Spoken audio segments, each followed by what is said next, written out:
Let's get it. 580 Sports Talk is live and direct on a Thursday. So glad you're here with us for the next 3 hours here on the Sports Voice of Kansas, 580 WIBW, FM 104.9, online at 580WIBW.com, and on our streaming video channels, WIBW News on Facebook, and of course, 580 Sports Talk on YouTube. However, wherever, whenever you're tuning into the show today, thanks so much for being a part of 580 Sports Talk. My name is Dan Lucero. You've got mostly me today. Spencer Dupuis will be along for a little bit later on. Brendan Dworzinski is on the road with the Washburn Ichabods. They're out west in Hayes, America tonight as the Ichabod men and women take on Fort Hays State. 5:30 start for the women. Men's game follows. Pre-game coverage at about 5:15 over on our sister station, your home for the Ichabods, Country 106.9. We've got basketball here tonight on 580 WIBW and FM 104.9 when we're done on 580 Sports Talk right at 6 o'clock. Pregame coverage from the K-State Sports Network from Learfield. The K-State women in action tonight at Bramlage Coliseum taking on the Colorado Buffaloes. 6:30 scheduled tip-off. Again, 6 o'clock, the broadcast start right here on WIBW. So we are with you until 6 o'clock today. We've got a full show today, plenty to discuss, 2 great guests. I'm really glad you are with us for all of it. We're going to talk some baseball today, folks.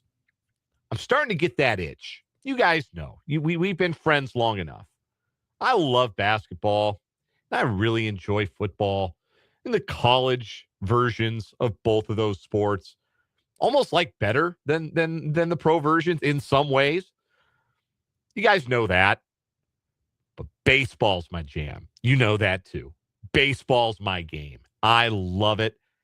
And folks, you guys are the ones getting me fired up for it on the text line in the YouTube live chat. We were talking about how many days it is till opening day. 57 from here until the Royals opener. It's 55 until the league opens play, but the Royals open 2 days after that. So their opening day was originally Thursday, and then it got pushed back to Friday for a reason we're still not entirely sure about. But they open on the 27th of March in Atlanta, 57 days from today. And with that, and with some recent things I've been reading and things that have been floating around, I want to get into some baseball today. I want to ask 2 big questions about the Kansas City Royals. Number one, do they need to make one more move? Are they one move away from being the clear favorite in the American League Central for 2026? And the other question I have is the Royals farm system trending in the right direction? And you get different answers from that across the spectrum of baseball writing. But 2 of the primary prospect and farm system evaluator writers in the on the beat, Keith Law for The Athletic, Kylie McDaniel for ESPN, have differing opinions on the trajectory of the Royals farm system. So we'll get into that a little bit. We're going to talk some baseball today. That makes me excited. I can feel it in my fingers when I get excited for baseball. You know, as long as I played, you know, if you played the game, you know what holding a baseball feels like.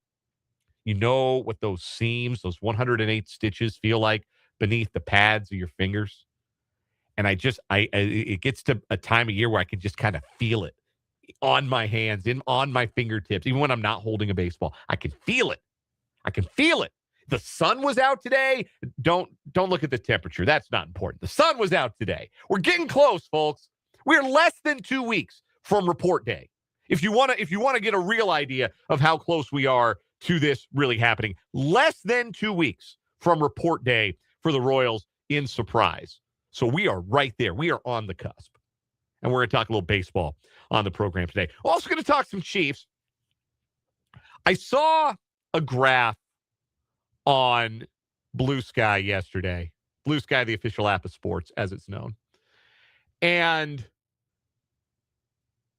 it made me grimace because it told a very clear story about one position where the Chiefs have fallen behind and need to reevaluate how they do business.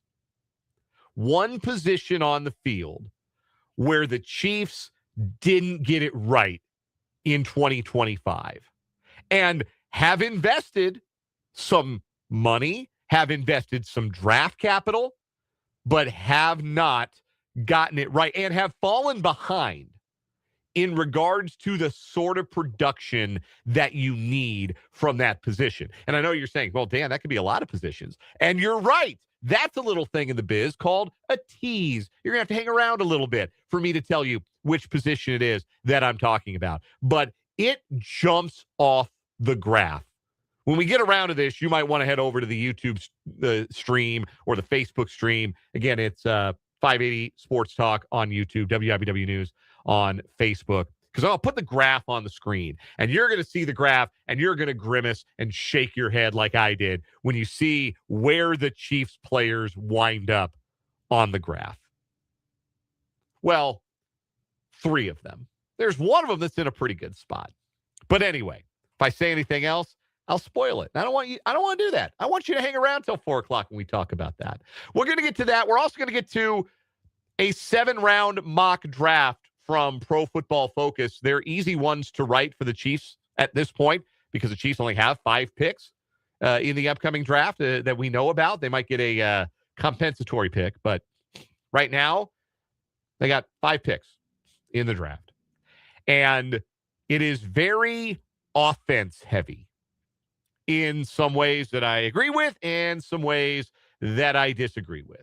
But we'll discuss that a little bit later on in the show. I mentioned we got 2 guests today. Bottom of this hour, Rick Peterson of TopSports.news will join us for the local sports spotlight. We'll get Pistol's take on the latest happenings in Shawnee County high school sports and a look ahead to tonight's Washburn basketball games. The Ichabods visit Hayes. Rick Peterson of TopSports.news joins us at the bottom of this hour. Also joining us on the show today, bottom of the 4 o'clock hour, CJ Moore from The Athletic for the Big 12 basketball breakdown. We'll get CJ's thoughts on the latest happenings from major college hoops, a look ahead to Saturday's KU-BYU tilt at Allen Fieldhouse. Bill Self says all systems go for Darren Peterson. He'll be ready to rock on Saturday for the highly anticipated clash of top-tier freshmen between Peterson and A.J. DeBanza. So we'll get CJ's thoughts on that, everything else happening around the Big 12 and the world of major college basketball. CJ Moore of The Athletic joins us at the bottom of the 4 o'clock hour. And we'll do all our usual Thursday fun and shenanigans. We'll do a little either or over-under. Might ask for some audience participation for that one. We got some headlines coming in the 5 o'clock hour. We got the semifinals for January on What Is Wrong With You. That kind of snuck up on me a little bit. Spencer had to get in my ear off the air and say, hey, man, don't we need to do the semifinals? Yes, we do, because tomorrow is our last show of the month of January. So tomorrow, we've got the What Is Wrong With You championship for January. But to get down to 2, we have to do that today. So we have our semifinals. We will go from 4 stories to 2, and then we'll have our championship, our first entrant into the 2026 Tournament of Failed Champions on What Is Wrong With You. So that's coming up on the show today as well. Plus, your interaction. Want to hear from you. The text line, 785-272-9429. That is 785-272-9429. Hop in the text line. Would love to hear from you. You can also join us on the live chat on our YouTube stream. We are on YouTube as we are live on air, 3 to 6 Central Time every day. When you're hearing us on the radio, you can go and see us on video. See me on video, as the case may be presently. Over on our YouTube channel, 580 Sports Talk, there's a live chat on YouTube. You can access it through the browser. You can access it on your mobile device. Hop in, say hi, interact with your fellow listeners, interact with your hosts, leave some questions, comments, concerns, drive the conversation, make the show better with your presence in the live chat on 580 Sports Talk. See Paul, Mark H. in the chat today. Andrew is in early. Vance, good to see you as always. Vance is excited to talk some baseball. Love to see that. Look forward to hearing more from you folks and anybody else who hops in to the live chat today. If you have yet to do so, why don't you go subscribe to the YouTube channel, 580 Sports Talk. Slam that subscribe button today. Doesn't cost you anything but a click. All right, baseball, huh? We're not that far away. We're less than 2 weeks away from pitchers and catchers reporting to surprise Arizona. And there's still a lot that has to be resolved this offseason. You still got arbitration hearings ahead. The Royals and Vinny Pasquantino haggling over $500,000. I just don't think that's worthwhile for either party, and think the Royals should just come up off that extra $500,000 and make Pasquatch happy, but doesn't look like that's imminent. So you've got those coming up, arbitration hearings. There are still teams out there that are making moves. A lot of minor deals being done, players who are out of options getting traded, that kind of thing. There's still some marquee free agents that have not signed. Framber Valdez, best pitcher on the market, hasn't found a home. Not sure the Royals can afford the going rate for Framber Valdez, but man, could you imagine? Ground ball pitcher, workhorse like him in front of that Royals infield, or with that Royals infield behind him, better way to put it. That'd be pretty sweet. Anyway, there's still some business to take care of, is the point, before teams report to surprise. Coincidentally, I was going to do this anyway, but then I was going to talk about this today anyway. But then, fortunately, Dan Szymborski of Fangraphs today released the updated standings projections for 2026. Szymborski is the creator of the ZiPS projection system. There's all kinds of projection systems out there. Maybe you've heard of Pacoda. There's ZiPS over at Fangraphs. Pacoda is Baseball Prospectus's thing. Baseball Reference runs their own set of projections. There's Steamer. There's a couple of others. I don't know which one is better or worse. They all seem, a little bit out of my depth as far as how the projections are arrived at. But anyway, they're just projections. They're informed guesses, right?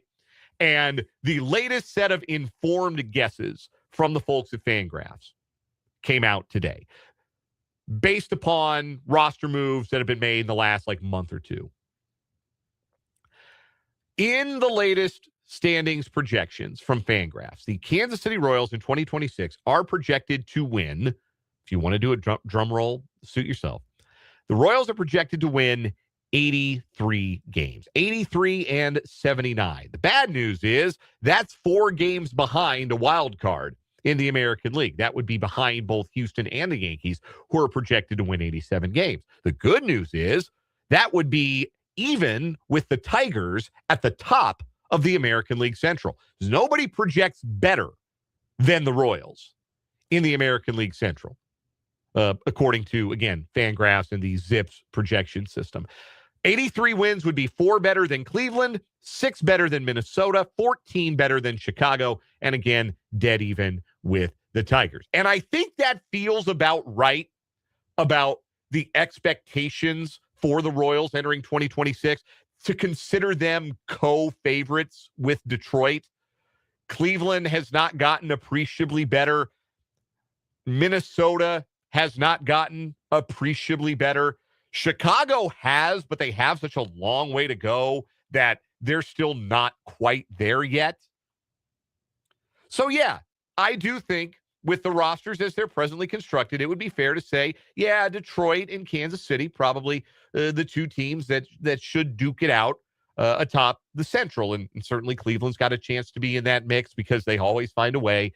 Minnesota, I doubt it, but, if they finally get healthy seasons from Royce Lewis and Byron Buxton, perhaps. But anyway, that's where the Royals stand. That's not bad. That suggests that what they have assembled is projected to be good enough to win the Central, but it is not overwhelmingly good enough to make them the clear favorites. Is there a move out there that would take the Royals over the top and make them the clear favorites, aside from signing Framber Valdez? That would do it. Bet your bottom dollar. That would do it. The Royals are probably going to break camp with a position player group that includes Salvador Perez and Carter Jansen behind the plate, Vinny Pasquantino, Jonathan India, Maikel Garcia, Bobby Witt Jr. is your starting infield with Michael Massey and maybe Nick Lofton or maybe Tyler Tolbert as the utility infielder. And an outfield of Isaac Collins, Kyle Isbell, Jack Caglione, Lane Thomas, and then maybe like John Rave. Seems about right to me. That feels like the 13 position players. Thomas, Tolbert, Massey, Rave, Lofton, 4 of those 5 guys. And then the starters. And the pitching staff probably looks something like Cole Reagan, Seth Lugo, Chris Bubich, Michael Wacha, and Noah Cameron starting the year in the rotation with a bullpen that looks something like an 8-man bullpen of Carlos Estevez, Lucas Erceg, Nick Mears, Matt Strahm, John Schreiber, Alec Lang, Steven Cruz, and Daniel Lynch. Obviously, you've got some guys who pitched for the Royals towards the end of last season, like Bailey Falter and Stephen Kolek and Ryan Bergert, who would be on the fringe of that rotation. They all have minor league options. They'd be the next man up. So that's your roster. I think it's a pretty good roster. I do.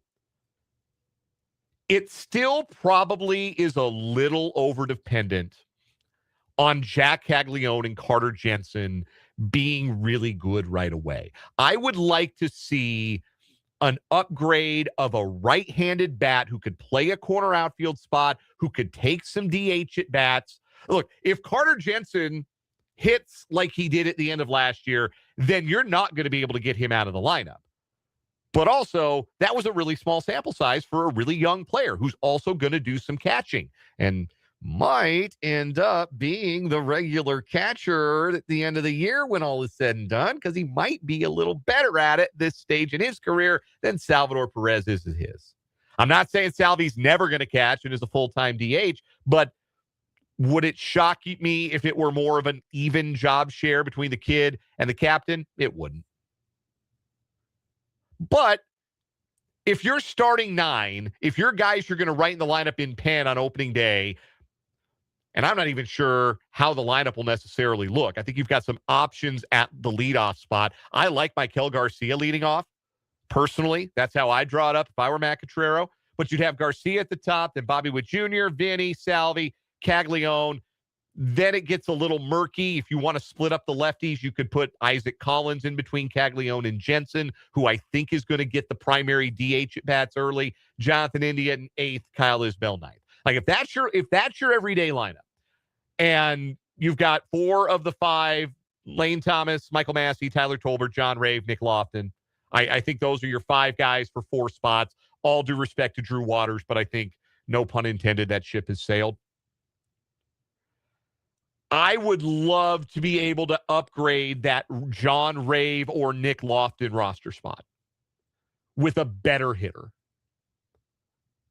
I would love to see if I could get a right-handed bat that caddy for Jack Caglione in right field, because I don't want to block Jack Caglione's playing time. I don't want him to start at AAA. There's no version of the 2026 Royals that is successful without Jack Caglione, A, in the big leagues, and B, at least producing at a league average or slightly below clip.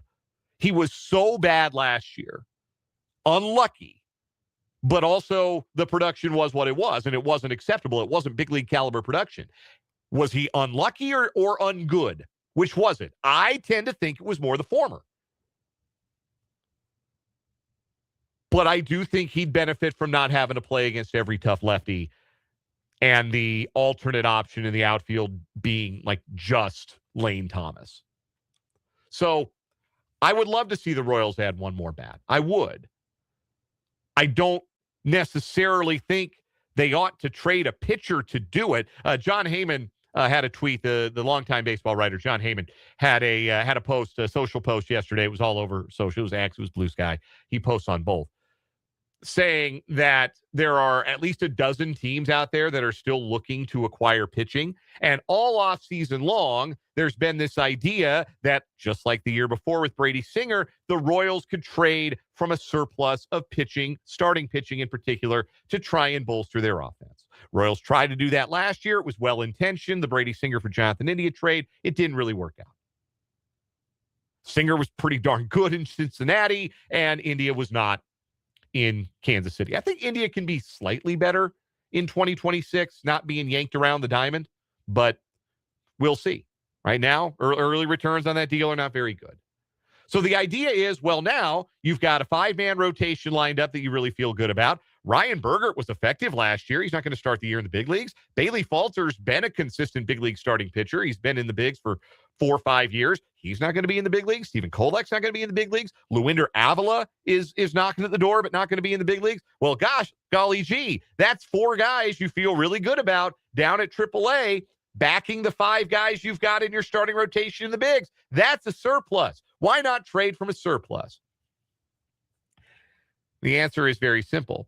Just when you think you have enough starting pitching, you find out you don't have enough starting pitching. Last year, we were having the same discussion about the Royals. Holy cow, they got crazy depth. They've got all of their guys back from last year, plus Michael Lorenzen they re-signed, and they've got Kyle Wright off of shoulder surgery waiting in the wings, and they've got Noah Cameron on the way up.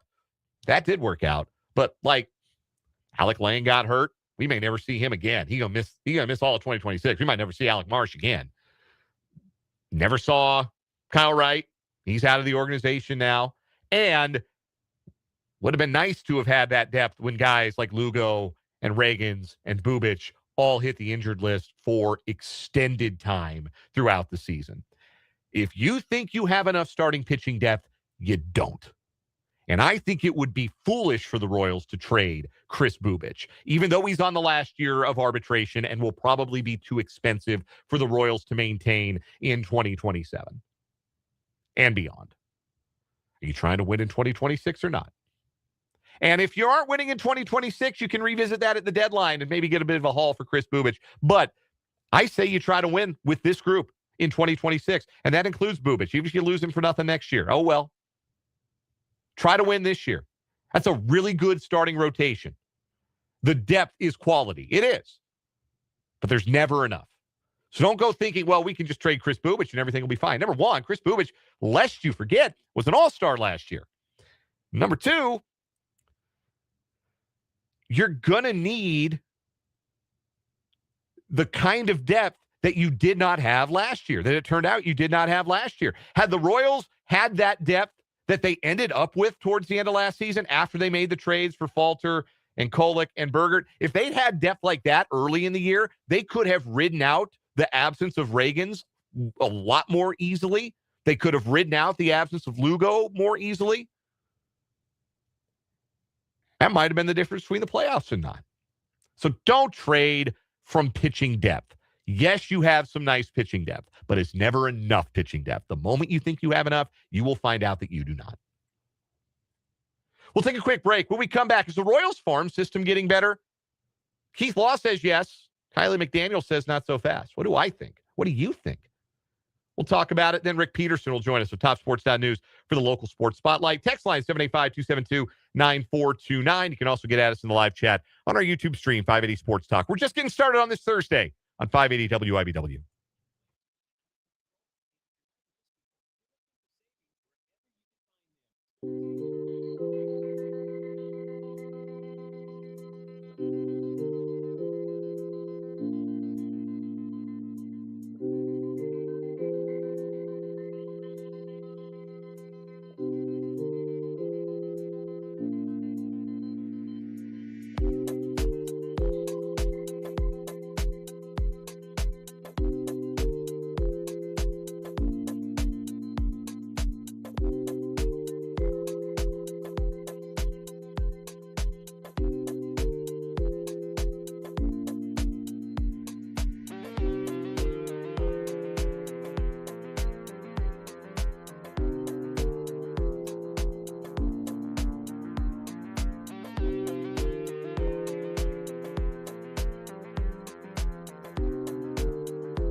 3:33 on 580 Sports Talk. Talking some baseball to start the show today. Andrew's feeling more optimistic than the Zips projections from Fangraph today. They pegged the Royals at 83 wins, which would be tied for first with Detroit. That was a clumsy way to say it. Detroit also projected for 83 wins. Andrew's more bullish in the YouTube live chat, says some of the moves they made, I might go a bit higher at 86 to 90 wins, basing it off Caglione to go off, Jensen to start hot, Vinny and Michael also producing.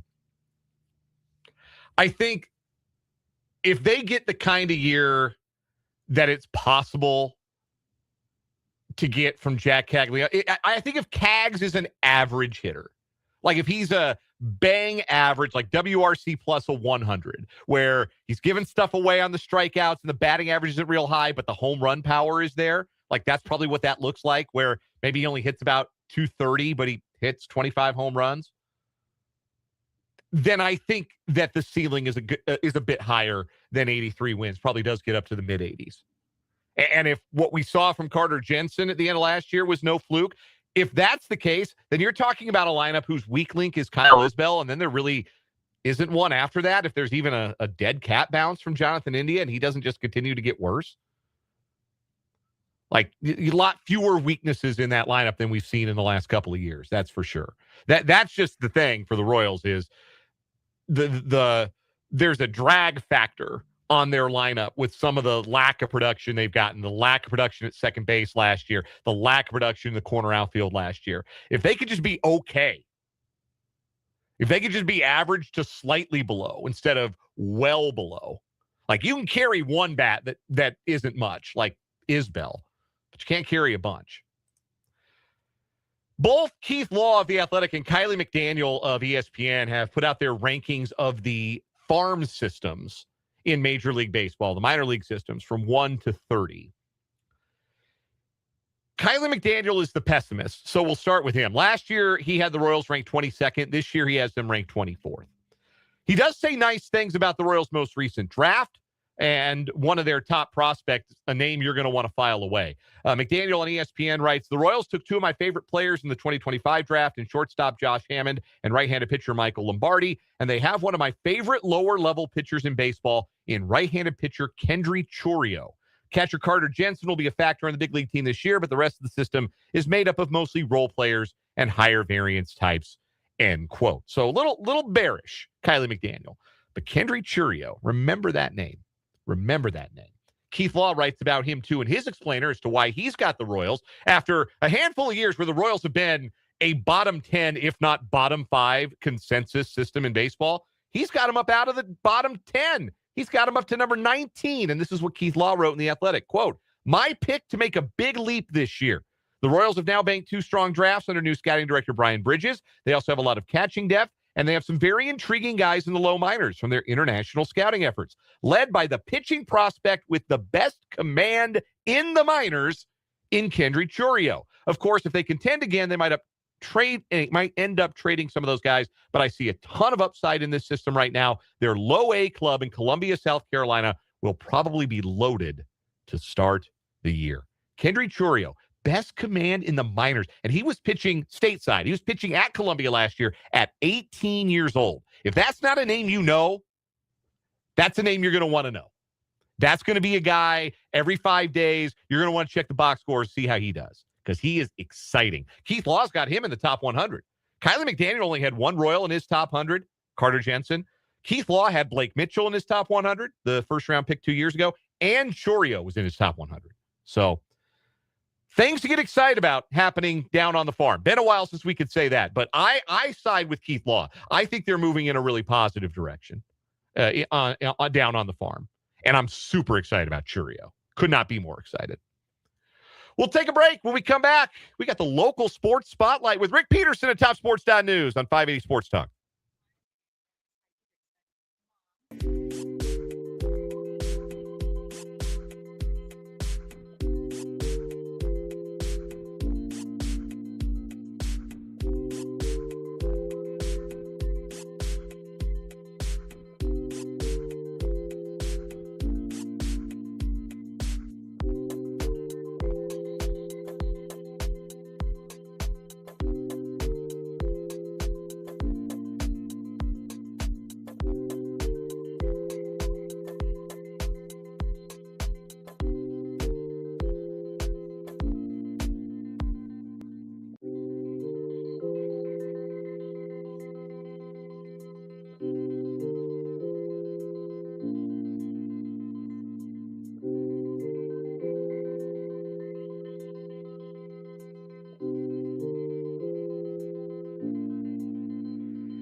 We are joined on the Fleming Place Wine and Spirits hotline by the great Rick Peterson of TopSports.news for the local sports spotlight. Pistol helps us break down Shawnee County High School sports and the Washburn Ichabods every Thursday at this time here on 580 Sports Talk. And he joins us today live from day one action of the Capital City Classic at the Dungeon at Topeka High School. Pistol, what can you tell us about game one so far? 31-21, Garden City over Seaman at the half. Mia, however they pronounce it, Hannigan, already has 5 threes for Garden City. Wow, that's quite. And that's all you need to. That's all you need to know, Dan Lucero. that's half their points right there, coming from behind the 3-point arc. Is Seaman a little injury plagued, a little short-handed with some of their roster right now? Well, I mean, they still have all the people, I think, that started the season. I mean, Ryan Miller's still out for sure. Sure, yeah. Did you have somebody else in mind? I think Kara Beaton missed a couple of games. Is she back in the lineup? Okay, she's here. Okay, she is back in the lineup. That is good to hear for the Vikings. I know she had missed a couple of games earlier in January. The rest of the field for that Capital City Classic following this game is going to be Highland Park taking on the number 2 ranked team in Class 6A, Wichita Heights. Then Topeka High, the host team, well, they get the number 3 ranked team in Class 6A, last year's state runners-up, the Derby Panthers. And then the night game tonight, Shawnee Heights, winners of 9 straight, take on Class 6A Lawrence. This is as loaded a girls basketball tournament as there is across the state, Pistol. There have been some good fields in this event in recent years, but I'm hard-pressed to remember a better one than this. Yeah, I would agree with you. And it's the city teams are going to be challenged. You know, there's a couple that I would think are the favorites, but one of them's down by 10 at halftime. So they're going to need to turn some things around. That is what's happening at the Dungeon, the home of the Topeka High Trojans. There will be coverage tomorrow of semifinal games involving local teams right here on 580 WIBW, our 580 Preps Friday night games of the week tomorrow night from the Dungeon. Elsewhere in high school basketball, the Topeka Invitational Tournament concluded on Monday, and it ended with the pre-tournament favorite clutching the trophy, Topeka West going through Topeka High. And I think what West showed over the course of that tournament, Pistol, they are a second half and fourth quarter basketball team. They pulled away from all 3 of their opponents in the second half and in the fourth quarter in particular, including Topeka High in what was a very challenging championship game. Yeah, I thought Topeka High played very well, but I think the Chargers kind of warmed down a little bit in that fourth quarter, and some of the shots that were falling earlier weren't falling. And you know what I think West is very, very athletic, and what I think makes West very dangerous is they're one of the few teams I've seen this year that has a true post. And Prince Lassiter is very, very good. And that just gives him another dimension. Yeah, the ability to throw it inside for easy points. That's something that, you know, you get a back to the basket post who can seal and spin and finish off the glass or finish through contact. Not a ton of those players. Really, I'm hard-pressed to think of too many of them around the area, never mind just here in the city. But certainly Topeka West has one in Prince Lassiter. And it's not just a one-man show. I was impressed, Pistol, by the fact that all 5 of West starters scored in double figures in each of the first 2 games of the tournament. It's not just, well, we can shut Lassiter's water off, or if we contain Lock Duncan, we're fine. You play Topeka West, it's like whack-a-mole. You think you got 1 down and 2 more pop up to score in double figures. Well, Gad Maganda was very, very good in the tournament, and he was very, very good in the final when they got into some foul trouble. And as for Topeka High making it to the championship game of the TIT, which they had not done since the 2019 edition of the event, further validation, Robbie Sanders has something cooking there with a veteran team with some athleticism and some length, and they play hard defense. Even in defeat in the championship game, what did you come away with as your impression of how Topeka High performed in that tournament?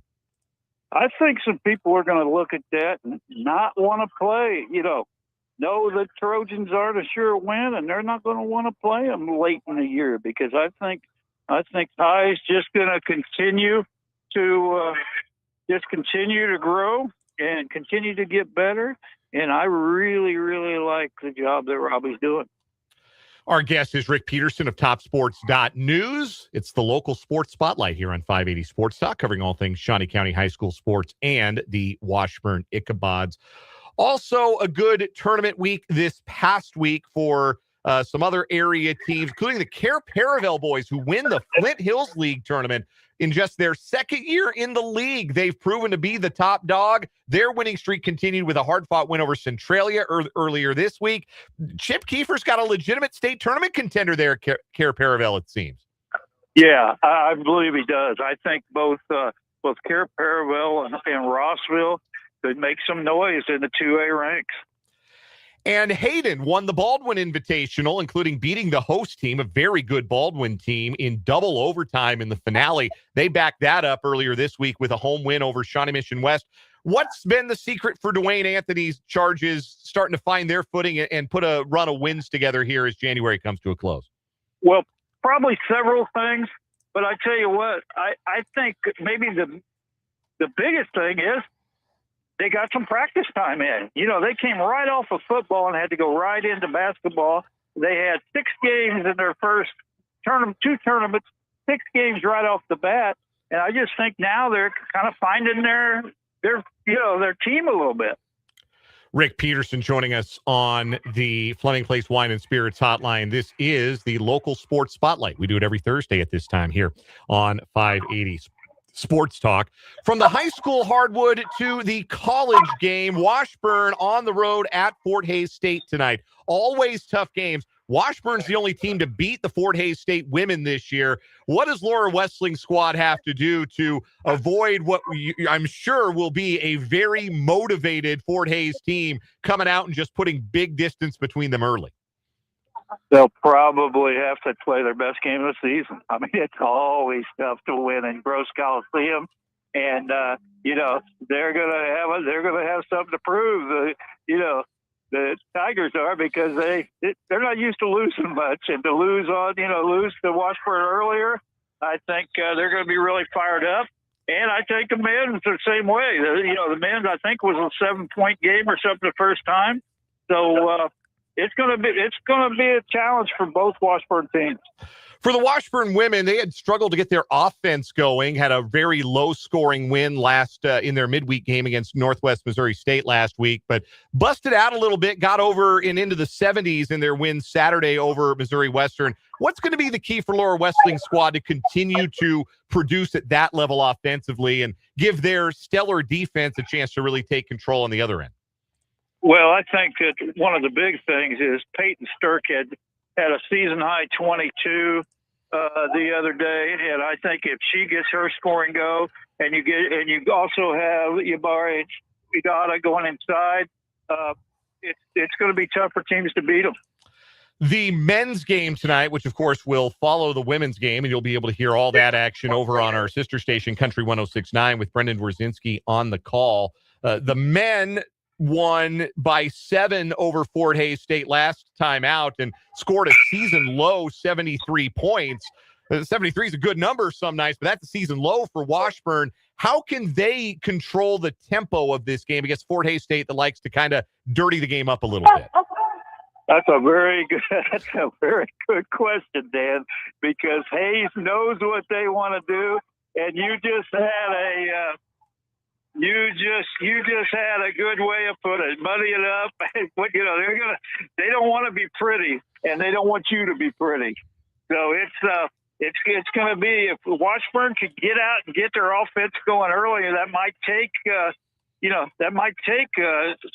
Hayes out of some of those stuff. But it's, they know what they want to do, and they're very good at it.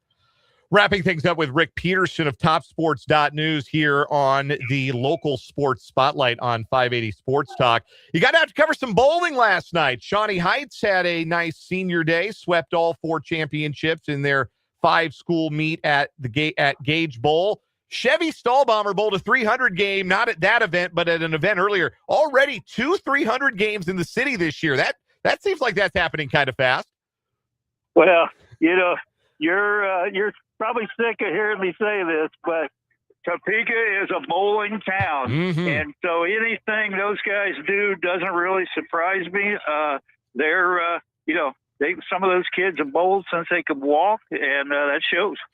Shawnee Heights boys and girls, both, you think state tournament, potentially state championship good?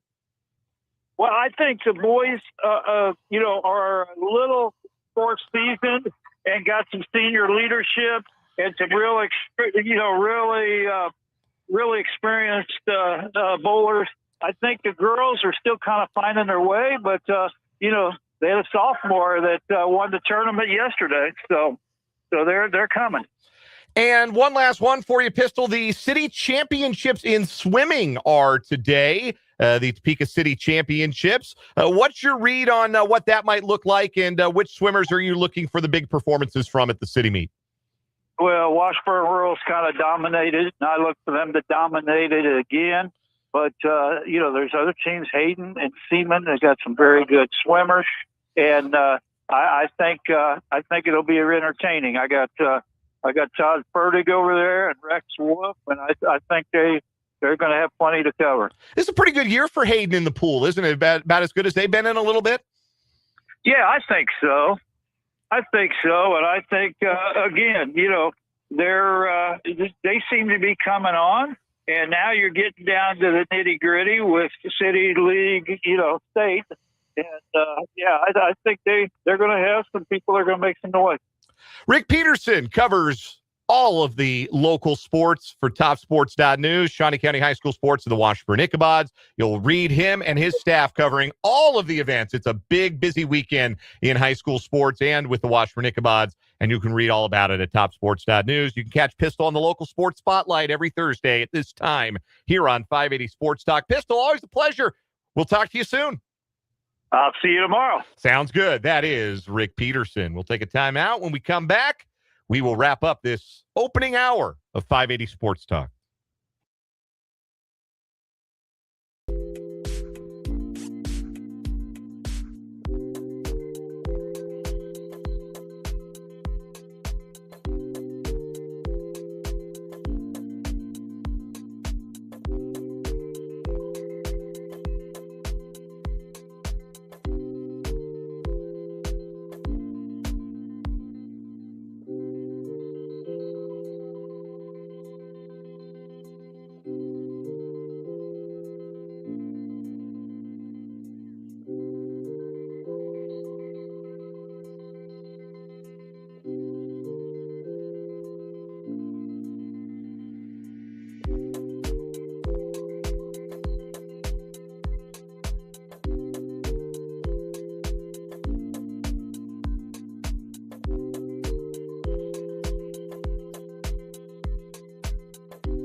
Our thanks again to Rick Peterson of TopSports.news, joining us live from the Capital City Classic out at Topeka High today, tomorrow, and Saturday for the local sports spotlight today here on 580 Sports Talk.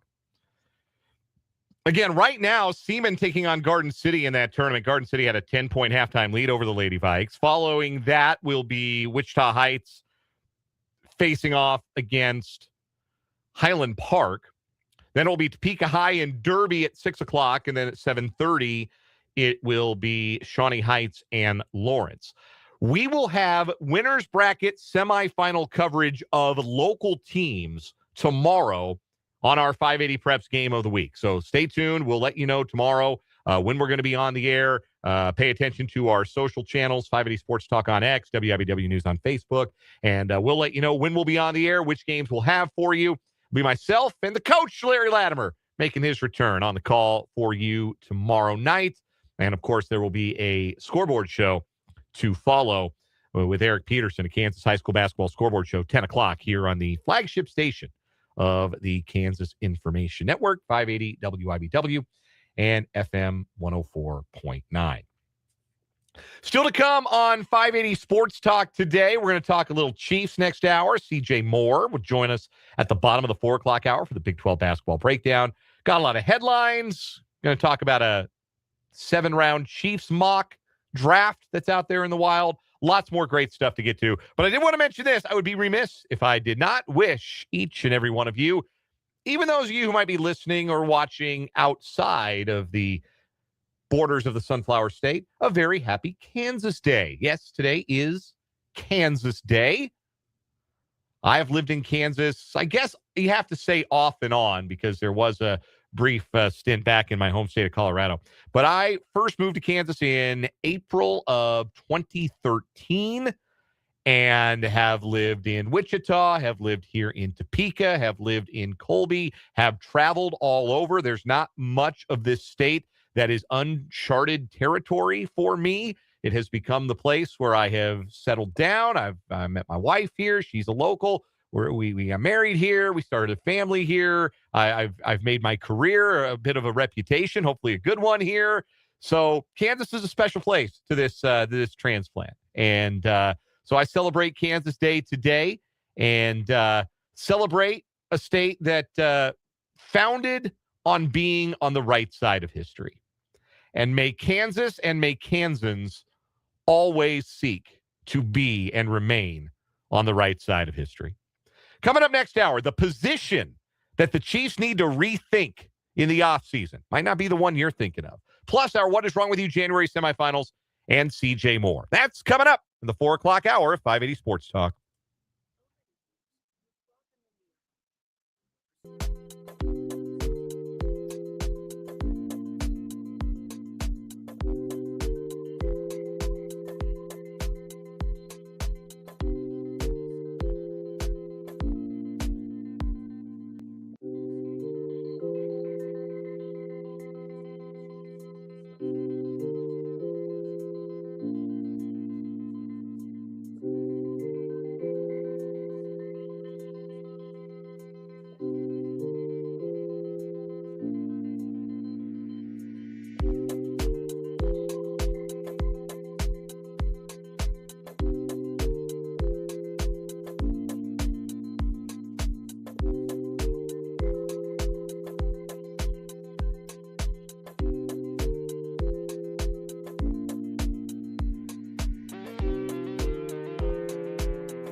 Let's get it. Hour number 2 of 580 Sports Talk on this Thursday afternoon. Thanks for joining us. My name is Dan Lucero.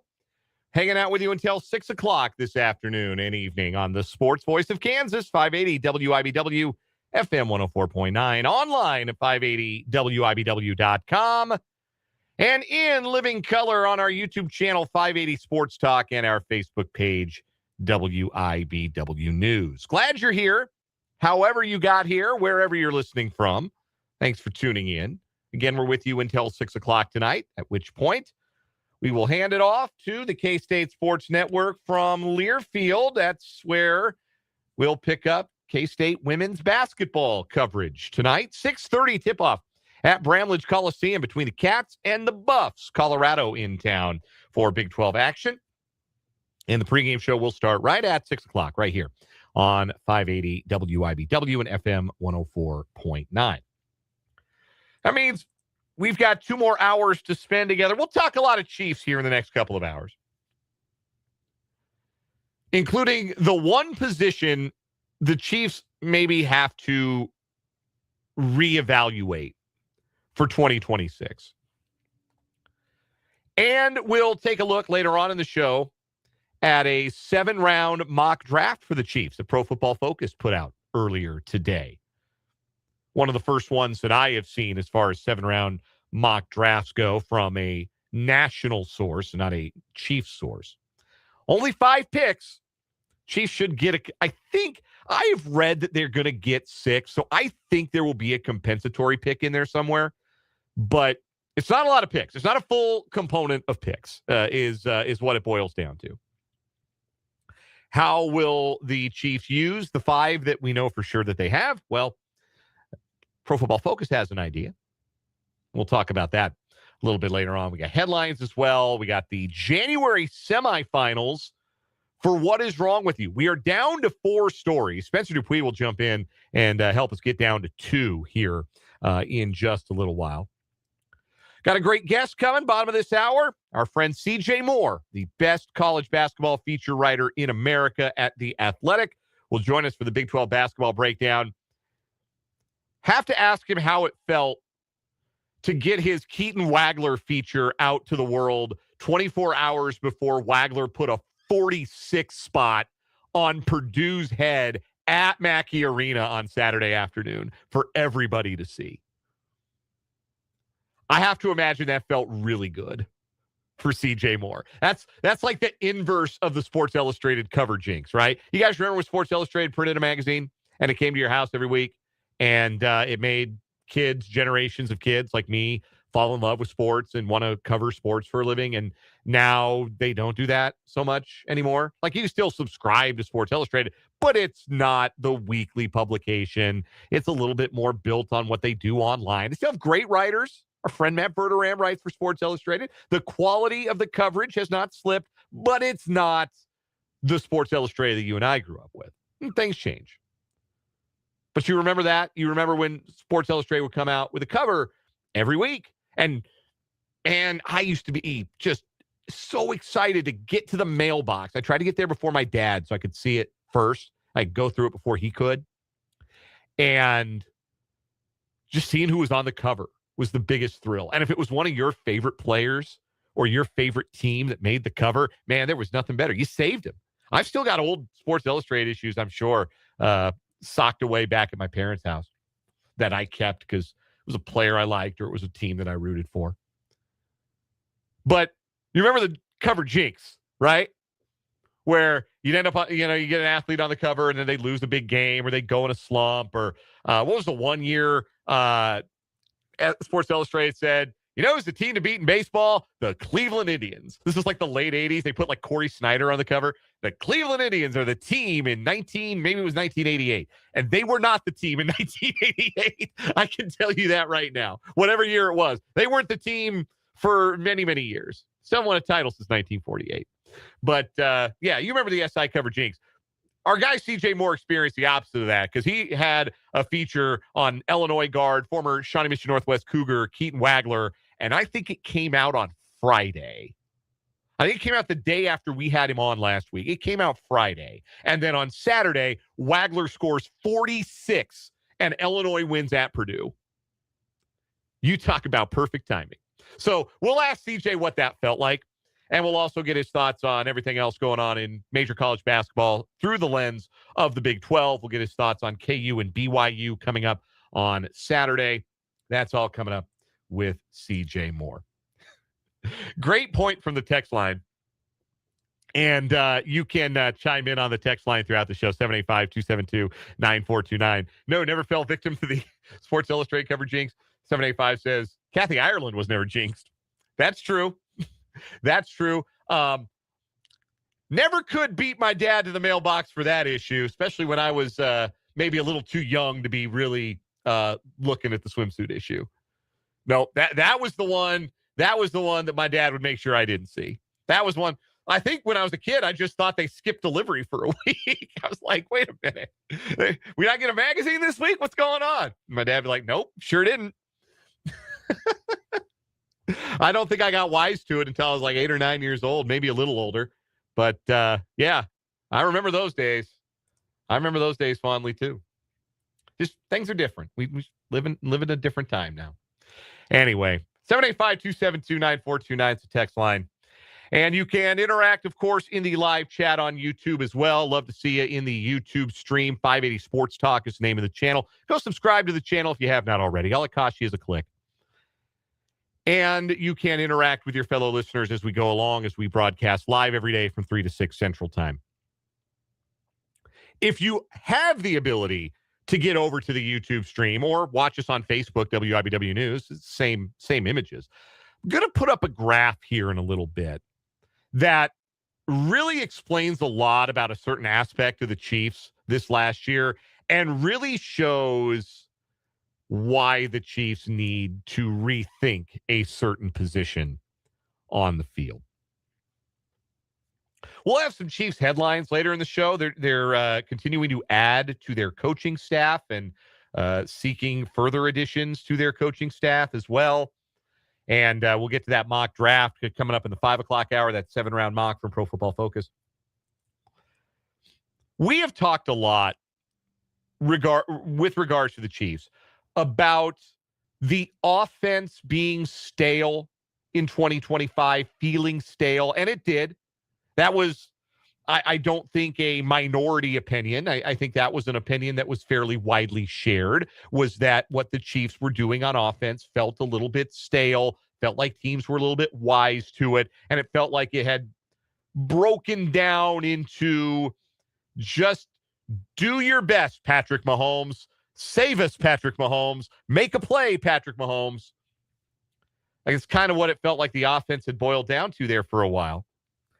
And when you have a guy as good as Patrick Mahomes, that can shake for a bit. Then when he has his ACL go on him, it doesn't shake at all, as we saw the last 3 games of the regular season. But all that talk about the offense and needing new ideas on the offensive side of the ball, that's all true. That's all valid. And I think we're seeing the Chiefs moving organizationally in that direction. And everybody who's ever worked with Andy Reid, Alex Smith was on a podcast. Was it a podcast? Was he on McAfee? It was something like that. He did a radio, or I don't know that you describe. McAfee's like if they put a podcast on TV. Like, I think that's fair.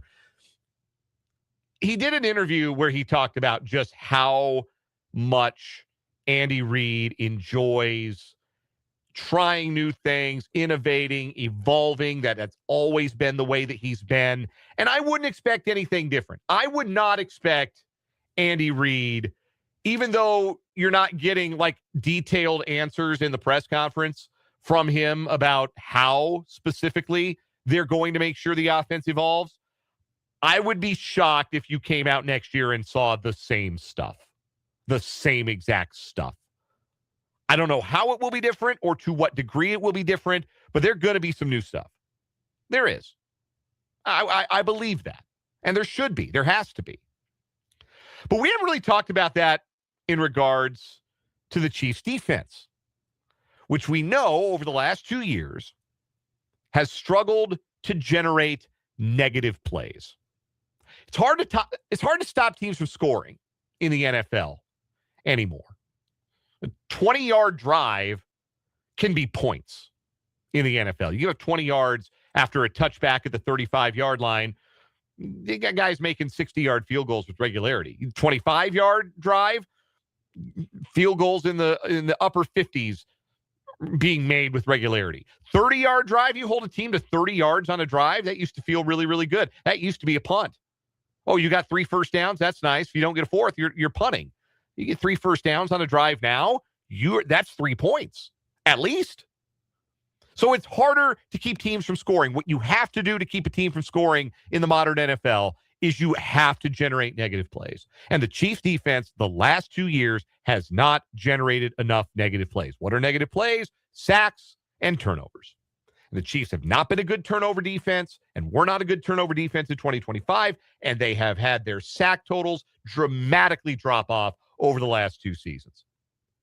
Anecdotally speaking, and I don't have an analytic or a data point or a stat that verifies this, but it did seem like Steve Spagnuolo's vaunted blitzes got picked up with a little bit more ease than they did in recent years.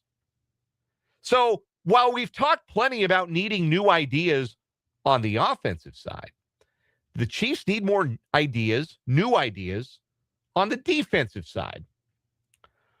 Or do they just need better pass rushers? This is where that graph comes in. I'm going to put a graph up on the screen on our YouTube channel. 580 Sports Talk, name of the channel, WIBW News on Facebook. I'm going to give you a second to fire up your phone or click your browser over before I put this graph up. But this graph, it's an XY graph, and it features every edge player who got at least 150 snaps against the pass and 150 snaps against the run during the regular season. Most teams have 4 guys, 4 edge players that rotate enough to get that volume of snaps. And the Chiefs had 4 players to rotate that often to get that volume of snaps. They were George Karlaftis, Mike Dana, Ashton Gelati, and Charles Omenihu. The players are all plotted. The x-axis is your grade, your PFF grade against the run, your win rate against the run. If you're winning every rep against the run, against the pass. The x-axis, the horizontal axis, is against the pass.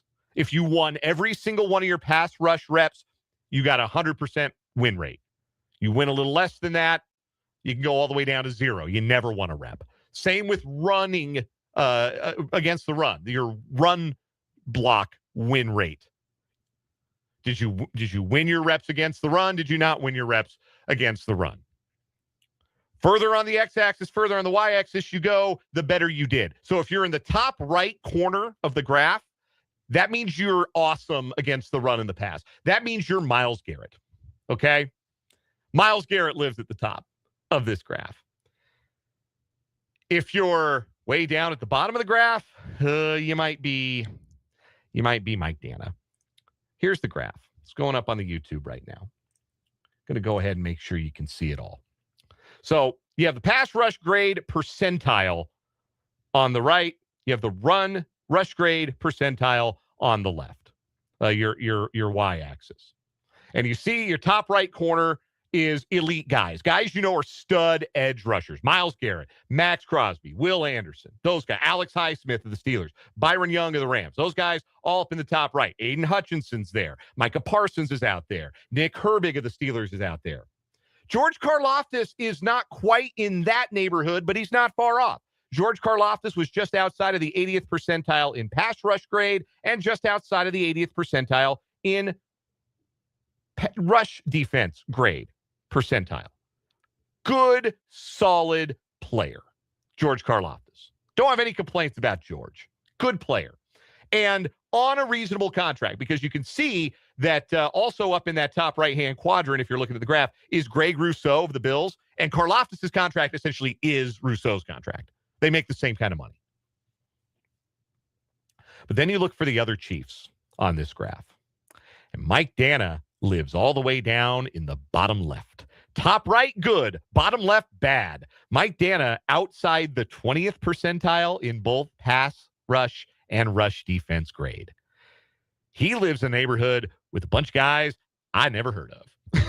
Okay, he's down there with the rookie from Marshall, Mike Green. He's down there with Jihad Ward of the Titans, Jordan Birch of the Cardinals, Sam Williams of the Cowboys. I don't know these dudes, man. I don't know these dudes. I know they must not be very good because I watched Mike Dana just about every snap in 2025, and I know he wasn't good, and this graph bears it out. Not productive. Not a good pass rusher. Not good against the run. You look a little further up the y-axis, and you find that the other two Chiefs on the graph were pretty solid against the run. Charles Omenihu, in fact, was exceptional against the run. Charles Omenihu had a rush defense grade in about the 85th to 90th percentile. He was good setting the edge. His pass rush grade was beneath the 20th percentile. Then you have Ashton Gelati, again, a rookie, not a finished product. But Ashton Gelati, though his rush defense was in about the 65th percentile, his pass rush grade at the very bottom. The only player further to the left on the graphic in pass rush grade percentile was Matthew Judon of the Bills.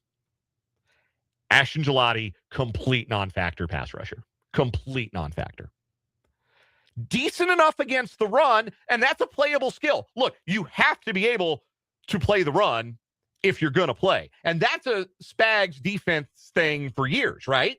Like, you're going to play the run. You got to be able to stay on the field. And the way to do that is to be effective at both. Like, think about Frank Clark. Frank Clark, even as his sacks production in the pass rush dropped off over the years, it was always, well, he sets the edge. He sets a good edge for the run game, forces the run back inside, keeps players from bouncing the run outside, sets the edge, allows the linebackers to clean up. That's a valuable skill. It's a valuable skill. It's not as valuable as sacking the quarterback. It's not as valuable as winning a pass rush rep and giving a chance to make a big play against a drop back passer and make a negative play that makes it harder for the other team to generate points. You got to be able to rush the passer. And the Chiefs could not rush the passer.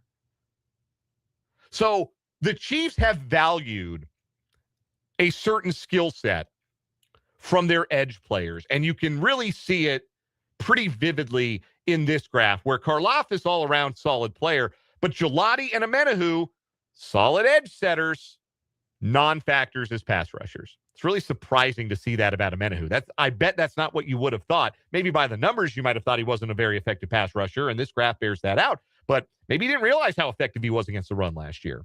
Played it pretty well. Not many guys played it better. He played the run about as well as Max Crosby plays the run.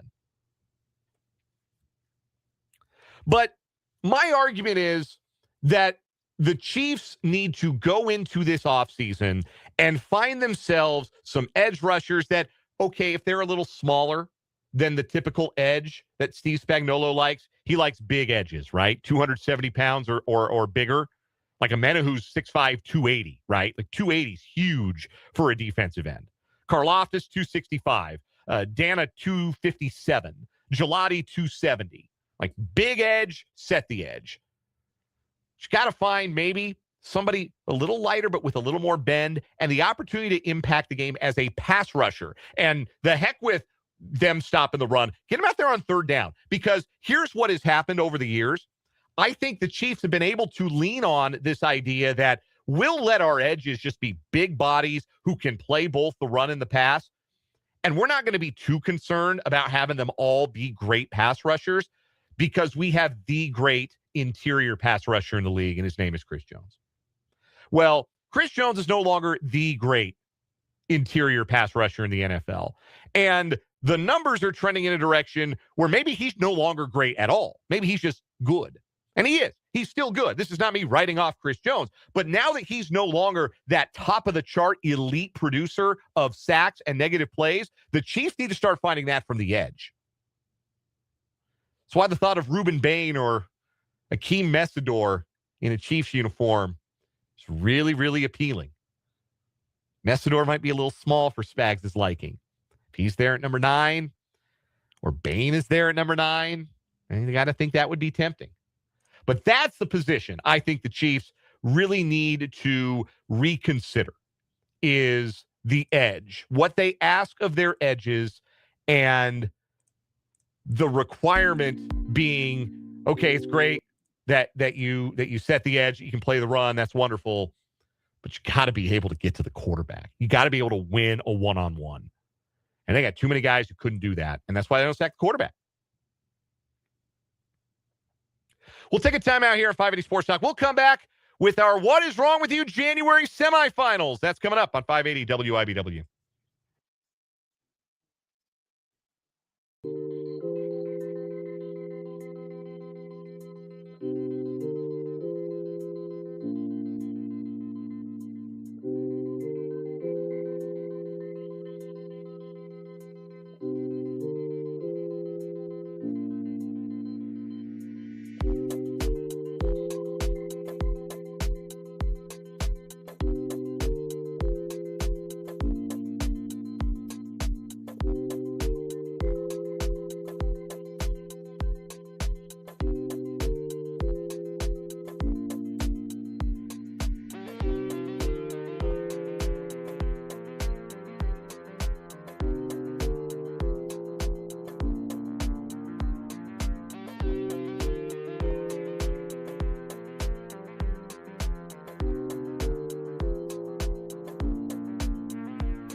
It is What is Wrong with You time on 580 Sports Talk. And instead of 2 news stories, we've got 4 weekly champions that we're going to get down to 2 today. It is the January semifinals for What is Wrong with You. Joining me to pick is Spencer Dupuis. And Spencer, I have to give you a hard time first. We had What is Wrong with You on January 2nd. That was a short show. We had high school basketball that night. Yeah. So you and Brendan did the What is Wrong with You that day. And you were up against a break and couldn't decide the winner. You threw it out to the listeners to choose, and then you never announced a winner that day. We did what? You never announced a January 2nd winner. So typically that winner would have advanced to a play-in today, but we don't have a winner from that first week, that first show of January. So in lieu of a play-in, advancing directly to the semifinals is our winner from this week, the fake Pakistani Pizza Hut, the defense minister for the nation of Pakistan, who opened up a Pizza Hut in Sialkot. But the only real Pizza Hut in Pakistan are in Lahore or Islamabad. And Pizza Hut Pakistan was like, yo, you opened up a fake Pizza Hut. We do not, this is not a Pizza Hut that we recognize. We don't condone using our name, image, and likeness. Your attempt to out Pizza the Hut will not be tolerated. So that's the fake Pakistani Pizza Hut. That goes up against our first full weekly winner, going postal on a porch pirate. That was the USPS driver who allegedly tried to run over a 10-year-old on a scooter because he thought the 10-year-old had stolen a package off of somebody's porch, when in reality, the 10-year-old was just trying to do that idiot's job for him and take the package to the correct address because it had been inappropriately delivered. But he saw a porch pirate, a child, and decided, I'm going to hit him with my car. And the kid got hurt his ankle. 41-year-old William White Jr. This is funny. The funny thing about this is there's definitely charge. an easier way to do this. To be like, there's definitely an easier way to do this to be like, hey, kid, what are you doing? And the kid goes, I'm delivering this to the correct address. Well, let's go to the correct address. Let me follow you to make sure you're doing this correctly. Oh, maybe I should have done my job better. Yes. What it came down to is he could not do his job. And that is what that all came down to there. So who do we got in our first matchup? The fake Pakistani Pizza Hut or the going postal on a porch pirate? Oh, this is hard, man. This is a good matchup. This is a really good of stupidities matchup. Really good semifinal. I think we have to go. My lean is the postal worker. Yeah, because like you had so many more options than this. Why is that your first thought? Yes. Is I think this kid's stealing a package. You could have pulled over and said, "Hey, kid, what's the big idea?" He's 10. It's no. You went right to. Oh, I'm going to Grand Theft Auto this. I'm going to run him over with my truck. I'm going to run him over in my postal carrier truck. I have a question because I guess I can. Do you know when this was? When like the day that it happened? Yeah. December 27th. So do we think he ran him over in the old little UPS thing, USPS, or the new like futuristic, very much glass looking one? I hope it's the smaller one for the kids' sake. Yeah. Jeez. This is going to be our first finalist. Yes. For January, going postal on a porch pirate. Our other semifinal matchup for the month of January.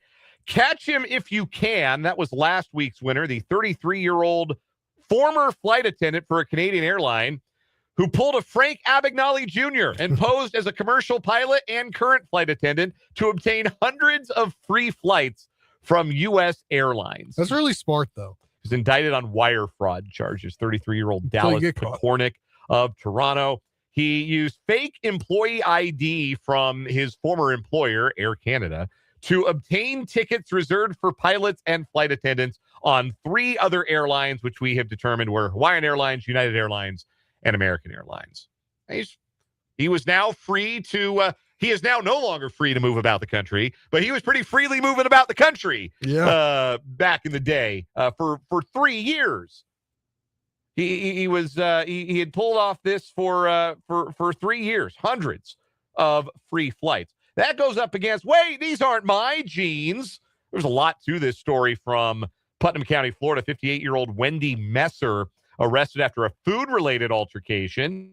One victim claimed Messer threw a plate of collard greens at her and threatened her with a knife. The second victim reported being threatened with a skillet. Messer was arrested on the scene, was asked if she had anything illegal on her. She said, yeah, maybe a little weed. It turned out she had glass pipes with crack cocaine residue in her jeans. Some paraphernalia. To which Messer replied, I don't own these jeans. They aren't mine. I'm holding them for a friend. These aren't my pants. I've been framed. I'm holding them for a friend. Like not, yeah, I borrowed these from a friend of mine. No, like I'm being set up. I'm being set up, and these drugs were planted in these pants that aren't mine. The sisterhood of the crack cocaine pants, the traveling crack pants. Yeah. Okay, who wins that matchup? Oh. I don't know, because this Catch Me If You Can guy's like too smart for his own good, right? Like he was able to. But is he smart, or did he just make a really good fake ID and nobody really bothered to check? Because he probably true. Like he moved to the airport like he knew what he was doing. He probably knew all the lingo. He probably knew people in the airport, like the workers that didn't know that he was no longer an employee. Yeah, and that's the other thing too, is like he didn't try it with his own airline. Like they knew he quit, but everybody else, like, what do they know about his employment history with Air Canada? Yeah. Like, oh yeah, we're happy to help out a fellow flyboy or a fellow flight attendant. Sure, hop on the plane. That's no big thing. Really smart to go with Honolulu, with Hawaiian Airlines too. I mean, got to go we just chill in Hawaii, spend a night there, and then just get on another plane the next day. That's living. But no, I got to go with the one with the crack in her pants. Yeah, Well, I'm holding these jeans for a friend. these jeans aren't mine. Unbelievable. All-timer of an excuse. So it will be tomorrow in the What Is Wrong With You Championship for January. Going postal on a porch pirate versus, wait, these aren't my jeans. That's your first final for the year. We will have our first entry into the Tournament of Failed Champions after tomorrow's show. Spencer, thanks for dropping by. Yep. That will do it for What Is Wrong With You. When we come back, CJ Moore of The Athletic, the best college basketball feature writer in America, joins me for the Big 12 basketball breakdown on 580 Sports Talk.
We are joined on the Fleming Place Wine and Spirits hotline by CJ Moore, college basketball writer at The Athletic. Joins us every Thursday at this time for the Big 12 basketball breakdown, taking a look at all things Big 12 and major college basketball. CJ, I said I was going to ask this. How did it feel to have your Keaton Wagler feature come out 24 hours before he went and put 46 on Purdue's domes at Mackey Arena on Saturday? Like the inverse of the SI jinx. That had to feel like hitting a game-winning home run for a feature writer. Yeah, it gave me a little bump. That was nice. Appreciate Keaton for doing that. My wife, we were up I was back in Nebraska last weekend for after covering the Huskers all week. Then we drove back to Omaha for a basketball tournament for my son. And my wife says, "You just keep saying 46." I was pretty amazed. Freaking 46 points. Unreal. An incredible day for freshmen across the country. I mean, AJ Dibanza had 43. There are a bunch of other freshmen. Kingston Flemings of Houston had 42. It was a huge day for freshmen in the country. And even on a big day for freshmen, it was a guy who didn't get nearly the recruiting attention of a Dibanza or a Flemings who stole the show. I mean, and it continues to be just such an incredible story. And it's cool to even see Brad Underwood kind of shake his head and say, man, I thought he would help us. I didn't know he was going to help us like this. Yeah, no, it was pretty awesome. I watched it on Sunday when I got back home. And the only frustrating thing is, sometimes these TV guys they'll read your story and then they basically like quote it throughout the whole broadcast. And no love, no, like this is, we're getting all this information from a feature on The Athletic by nope, nothing. Like, come on, guys. Just Well, a little bit of plug. We'll give you the love here and tell everybody to go read CJ Moore's Keaton Wagler feature at The Athletic. We don't call him the best college basketball feature writer in America for nothing. It's a great piece. It's obviously very well sourced, and it was impeccably timed. CJ Moore of The Athletic joining us for the Big 12 basketball breakdown. Did you catch BYU Arizona on Monday night at the Marriott Center? I actually watched it today. So I wanted to good. Then that'll be fresh in your mind. Yeah, for sure. Yeah. Seemed like that was a game. The finish gets all the attention. It was a dramatic finish. The game almost got away from Arizona there. BYU made some plays down the stretch, had it down one with the ball, and then Rob Wright got blocked at the rim by Braden Berries. That kind of sealed it. But what was your takeaway from how Arizona was largely able to keep BYU at arm's length? Was that more about Arizona, or did that have more to do with what they were able to do to maybe limit A.J. Dibansa a little bit in that game? I thought it was a little bit of both. I thought Arizona's defense was fantastic. And I also thought BYU took some bad shots and had some turnovers that led to Arizona getting easy transition stuff. And that's where the game really got away from BYU, and Arizona was able to get some separation. So I thought it was a little bit of BYU's own cause, hurting themselves with some questionable offensive decisions. But man, it's so hard to get a good shot against Arizona. Like, that's the difference between this Arizona team and any team Tommy Lloyd's had in the past, or even going back to his Gonzaga days, is like the physicality and length combination for Arizona is pretty special, and they're a really, really, really good defensive team. And I thought that's why they controlled that game. And honestly, like, the score, that was a fluky finish near the end. I'm usually not in a blame the refs kind of guy, but holy cow, like, there were some bad calls bad calls throughout. Like, AJ was getting to the line when they wouldn't even touch him. So I did think there was some, Arizona would have had some complaints if they were somehow lost that game. That offensive foul they called on Bradley on the inbound there toward the end, that was just a total head shaker. That's not even the worst one, in my opinion. Like, that was bad, but like, they got an and one on Toby Awaka. Called him for the foul there in like the last minute. He didn't even come close to touching him. And the Arizona players are just like kind of in amazement, like, what are they calling? So that was a weird finish for sure. Dibansa had a tough night. Arizona made it hard on him with their defense. Was it something, was it physicality, or was there something schematically that maybe teams like, let's say, BYU's next opponent, Kansas, can maybe look like and say, this is what we're going to have to do to get Dibansa off of his rhythm? Well, I think Texas Tech kind of gave the blueprint. That was his worst game all year. I thought Arizona did a similar good job on you just have to keep him in front, and you have to force him to jump up and take tough shots, because he's going to take them, but they have to be contested, and keep him away from inside of 5 feet. Like, when he gets to the rim, he's really, really tough. When he even gets close and you cut him off at like maybe 8 feet, he's so good with his long strides of stepping around. Sometimes they kind of look like travels, sometimes they might be travels. But he's really, really tough once he gets to the paint. So if you can keep him like 15 feet, 14, 15 feet and out, and force him to take contested shots, he's not a great shooter from like anywhere beyond 17 feet, because his jumper's so flat. But if he can get to like 12 and in, he's really, really tough. I don't think it's a straight line comparison. He's obviously not as tall, but it feels like there's a little bit of Kevin Durant to Dibansa's game in the sense, just in the sense Stop of, it. Okay.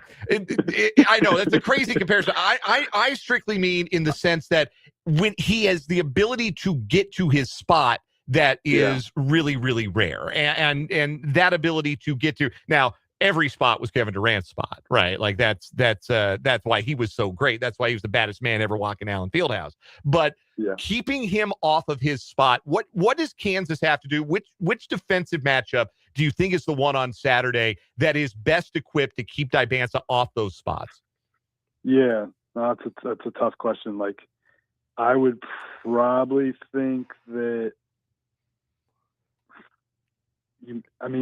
Trey White's probably going to get the assignment initially, maybe Bryson. KU will switch a lot. I honestly would, when Elmarco's out there, I'd maybe put Elmarco on him because he's fast enough to maybe keep him in front and kind of strong enough. That.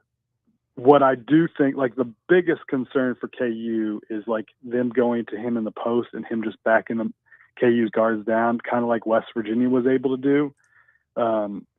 Teams KU's had trouble with that, just back down guys. I think KU's going to have to be like really, really heavy in the gaps, and probably have to give away some threes and just hope that they can get back and contest them and they miss. And that's where when AJ's willing to get off the ball and pass it, that's where he can hurt you when like Richie Saunders and Kennard Davis are making shots. And that's kind of how they got back in the game. There was a little bit sticky fingers in the first half of that Arizona game with him.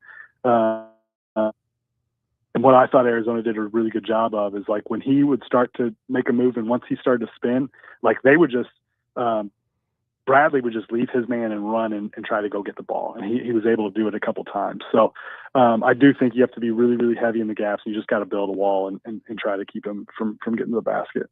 CJ Moore of The Athletic joining us on the Fleming Place Wine and Spirits hotline for the Big 12 basketball breakdown. Obviously, on Saturday at Allen Fieldhouse, 3:30 tip-off, it's going to be Dybansa and Darren Peterson who get all the attention. It's a fascinating matchup, two of the best freshmen in the country. Who do you think for Kansas might be the most important guy in this matchup if the Jayhawks are going to hold home court? Probably Peterson. Outside of Peterson, if there is one outside of Peterson. I think you need a really good game from Flory. Flory's got to stay on the floor, be able to offer some rim protection, and then. I always think the guy, I think I maybe told you guys this last week, like the guy that controls the ceiling for this Kansas team is Bryson Tiller. When he plays well, like he did against K-State last weekend, they're pretty good. But there's games where he just disappears or they have to take him off the floor because he's hurting them on both ends. So he's got to be able to play like 28, 30 minutes and give them good minutes to I think beat really good teams. So maybe that's my answer.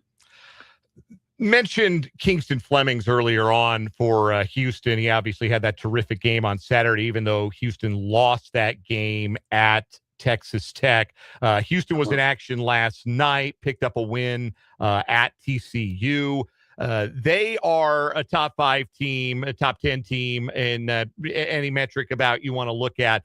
How do they compare to last year's national runner-up? Do you think that they might be, if they're better in any department, what would it be? And if they're not quite as good, that might keep them from reaching those heights this year, what do you think that might be? Well, I do think like Kingston is something that they had basically like Milos was like a poor man's version of that, a guy that could beat you off the dribble and spray it to other guys and do those sorts of things. And I think Kingston's obviously like Kingston might be the best player that Kelvin Sampson's ever coached. Like he's that good. I do think they maybe miss a little bit of the LJ Cryer shooting. They miss being able to throw it to the 4-man Juwan Roberts last year and just kind of play through him. Like I do think one reason to believe in them and that they're going to continue to get better is Chris Senack has played better in the Big 12 play and has like improved throughout the season. Like when I went there in September, I didn't think he wasn't that good. The biggest thing for them right now, and I think it's kind of in the guy's head and kind of in their head as a team, is Joseph Tugler. Like he's having too many games where he gets in foul trouble, and they're just not nearly as good without him. He played 10 minutes scoreless last night, not one rebound. Like he's maybe the best defensive player in the country. So they've got to figure out a way to keep him out of foul trouble, keep him on the floor. because I think that's one thing that's really hurting them right now. It's a big reason why they lost the national championship game. Like, he was in foul trouble. But last year, they had JVR Francis behind him, and there wasn't as big a drop-off. And this year, there's a much bigger drop-off. A couple more questions for CJ Moore of The Athletic, joining us for the Big 12 basketball breakdown here on 580 Sports Talk. This is a K-State question, but it's really more of a Baylor question and a Kentucky question, because obviously it's not apples to apples, but there have been some pretty high-profile programs this year that went into the portal and tried to build a lot of their roster through the portal out of necessity, and it has not worked. Baylor has the same league record as Kansas State right now. Kentucky's in really bad shape. The natives are already getting restless with Mark Pope there in Lexington, some of them. Do you think that high-profile misfires in adventures in roster building like that might cause a reevaluation of that kind of roster building strategy? The idea of, trying to build it all the way through the portal is just not something that is going to be conducive to year-over-year success, when it's even programs like Kentucky or coaches like Scott Drew who try to do it and struggle? Yeah, I do think you need some continuity from year to year. Like, I think you want 3 to 4 of your rotation guys returning every year at least. And then, if you have to go get like more than 5 portal guys, that's going to be tough. So I do think some programs need to get back to like building through high school players and have the patience with that and be able to develop guys. I mean, the reason Houston's been so good year in and year out is they've been able to have older guys that have been in their program and they've kept. This year they went and got a couple, like 3 really, really good freshmen, and at least two of those have hit pretty good. So there is some risk of going, a lot of times those portal guys, some of them might be NBA level players, but not many of them. Like, if they're going in the portal for most likely because they've been at the mid-major level and they're trying to transfer up, or they've been at another high major and they didn't win, or coach left or something. Like, you're not getting like a lot of pros in the portal. And that's where teams like Baylor and Kentucky, in case that, maybe you're in trouble, when they spend for them like they're NBA level players, but they're not NBA level players. Like, when you're Kentucky, my whole thing with Kentucky this year is like, how do you go and spend $22 million on guys that aren't like NBA level players? Like, you've been spending that money, you better be having some pros on your roster. And they're kind of like, Kentucky this year is kind of like what Kansas had the last couple of years, where they probably spent quite a bit on their roster a couple of years, the last few years, on guys like Hunter Dickinson, but those guys weren't pros. And the best Kansas teams, the best Kentucky teams have NBA level players at the top. CJ Moore covers college basketball at The Athletic. Him and the rest of the team over there do just an outstanding job covering the sport from top to bottom. CJ joins us every Thursday on the Fleming Place Wine and Spirits Hotline during Big 12 basketball season for the Big 12 basketball breakdown. CJ, always appreciate the insight. We'll look forward to doing it again next week. All right. Thanks, guys. Thanks for having me on. That is CJ Moore. We'll take a timeout. We'll come back. We will wrap up this 4 o'clock hour, 580 Sports Talk after this.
Our thanks again to CJ Moore of The Athletic for joining us. And he's right. I should know better than to insult anybody by comparing them to Kevin Durant at Texas. That's a faux pas on my part. That's the old line. Sparky Anderson used to use that line, the former manager, the Big Red Machine, Cincinnati Reds back in the 70s. His line was, don't insult another catcher by comparing them to Johnny Bench. Don't insult another Big 12 freshman by comparing them to Kevin Durant at Texas. That was something else.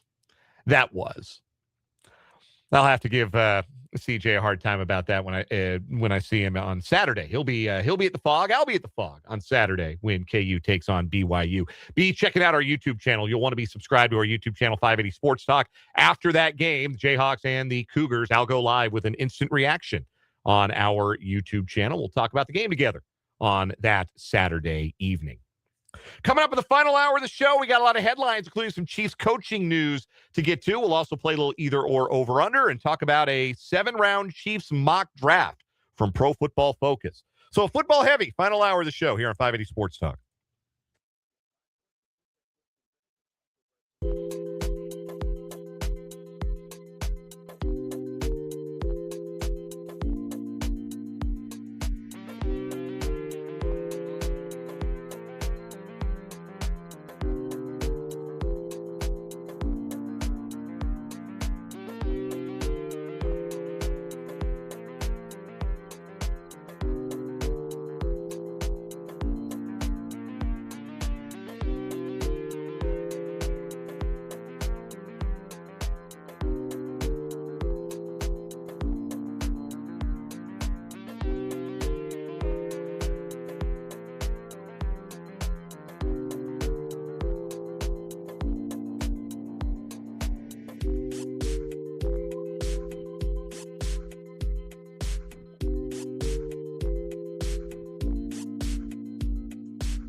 Let's get it. Third and final hour of 580 Sports Talk on this Thursday. Thank you so much for being with us here on the Sports Voice of Kansas, 580 WIBW, FM 104.9, online at 580WIBW.com, and live in color on our YouTube channel, 580 Sports Talk, and our Facebook page, WIBW News. Thanks for hanging out on this Thursday. I am Dan Lucero with you solo for the rest of the show. Again, at 6 o'clock, we're going to hand the baton to the K-State Sports Network from Learfield. Kansas State women's basketball in action tonight, taking on the University of Colorado Buffaloes. A 6:30 tip-off at Bramlage Coliseum, 6 o'clock pregame here on WIBW. In a little less than 10 minutes over on our sister station, Country 106.9, your home of the Ichabods, Brendan Dworzinski will have the call as the Washburn women and men take on Fort Hays State in MIAA action out in Hays, America at Gross Memorial Coliseum. Pre-game starting, like I said, less than 10 minutes. Tip-off of the women's game at 5:30, and the men's game will follow. So lots of college basketball for you on the airwaves coming up here tonight on the Connoisseur Media Topeka family of stations. Still to come on the show today, we got headlines. We're going to talk about a very offense-heavy Chiefs mock draft. I guess as heavy on one thing as a 5-pick draft can be, but a 7-round Chiefs mock draft published by Pro Football Focus a little bit earlier today. We'll go through that. I'm not sure. Again, we got a lot of time to gnaw on draft stuff between now and April. But I think philosophically, it makes some sense, particularly if you're not going to have a ton of room under the cap. And the Chiefs will get to the point where, like I saw a graphic today, social media, it was floating around. Like the Chiefs are $58 million over the cap for next year. Like right now, their number for 2026 is $58 million over the cap. They'll get under the cap. They'll get well under the cap. They'll restructure and they'll cut and they'll do what they have to do. So it's not like they're going to end up with like couch cushion change and pocket lint, and that'll be all they have under the cap. They'll make space. And they'll have money to spend on free agents.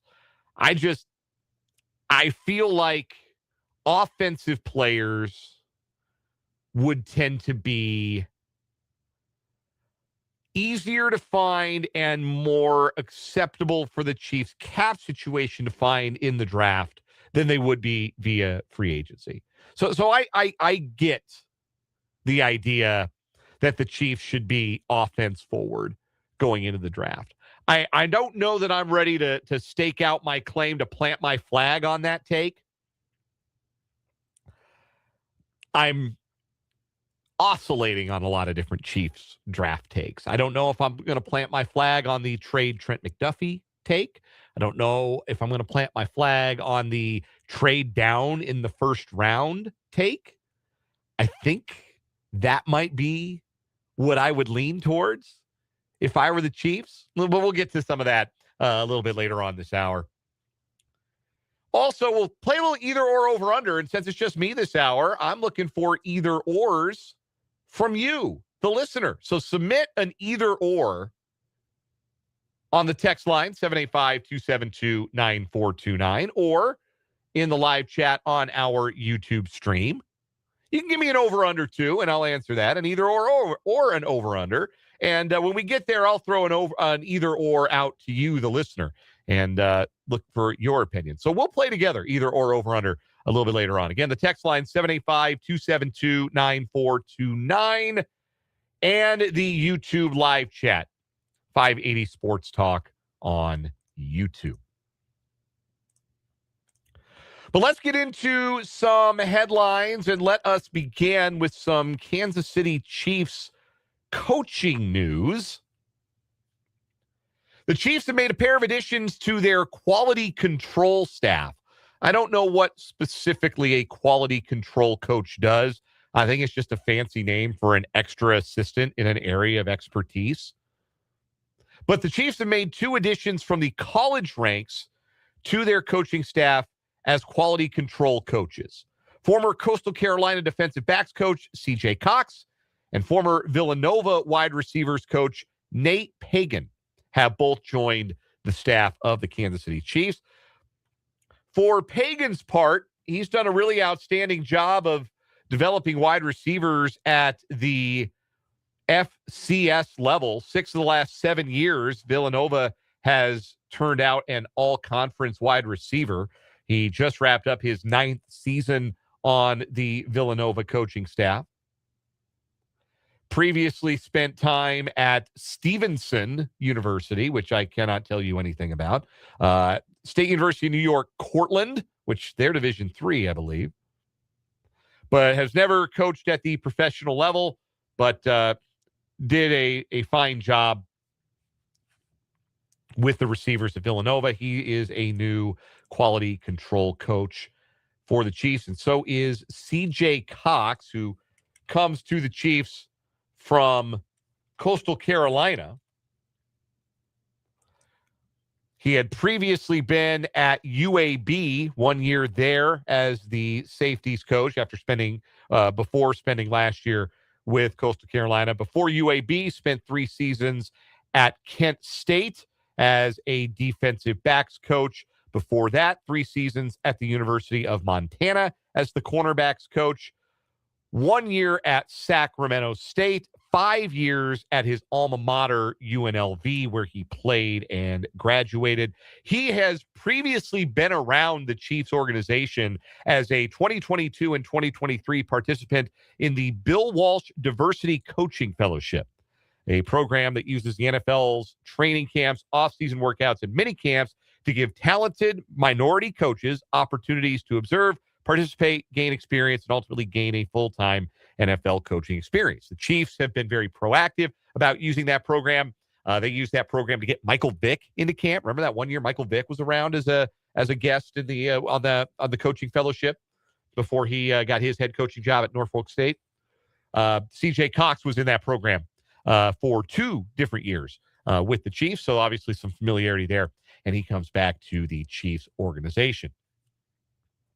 My thought there is obviously the Chiefs like him. He's had experience in the organization. He's a defensive backs coach and a well-regarded one. Could that be an heir apparent to Dave Merritt? Should Dave Merritt ever get the opportunity to be a defensive coordinator somewhere in the league, which is, we're told, been an aspiration of Merritt's, who is one of the best defensive backs coach in the league and a big, big part of the secret sauce for the Chiefs' success, I think, the last handful of years. So those are the 2 new confirmed members of the coaching staff.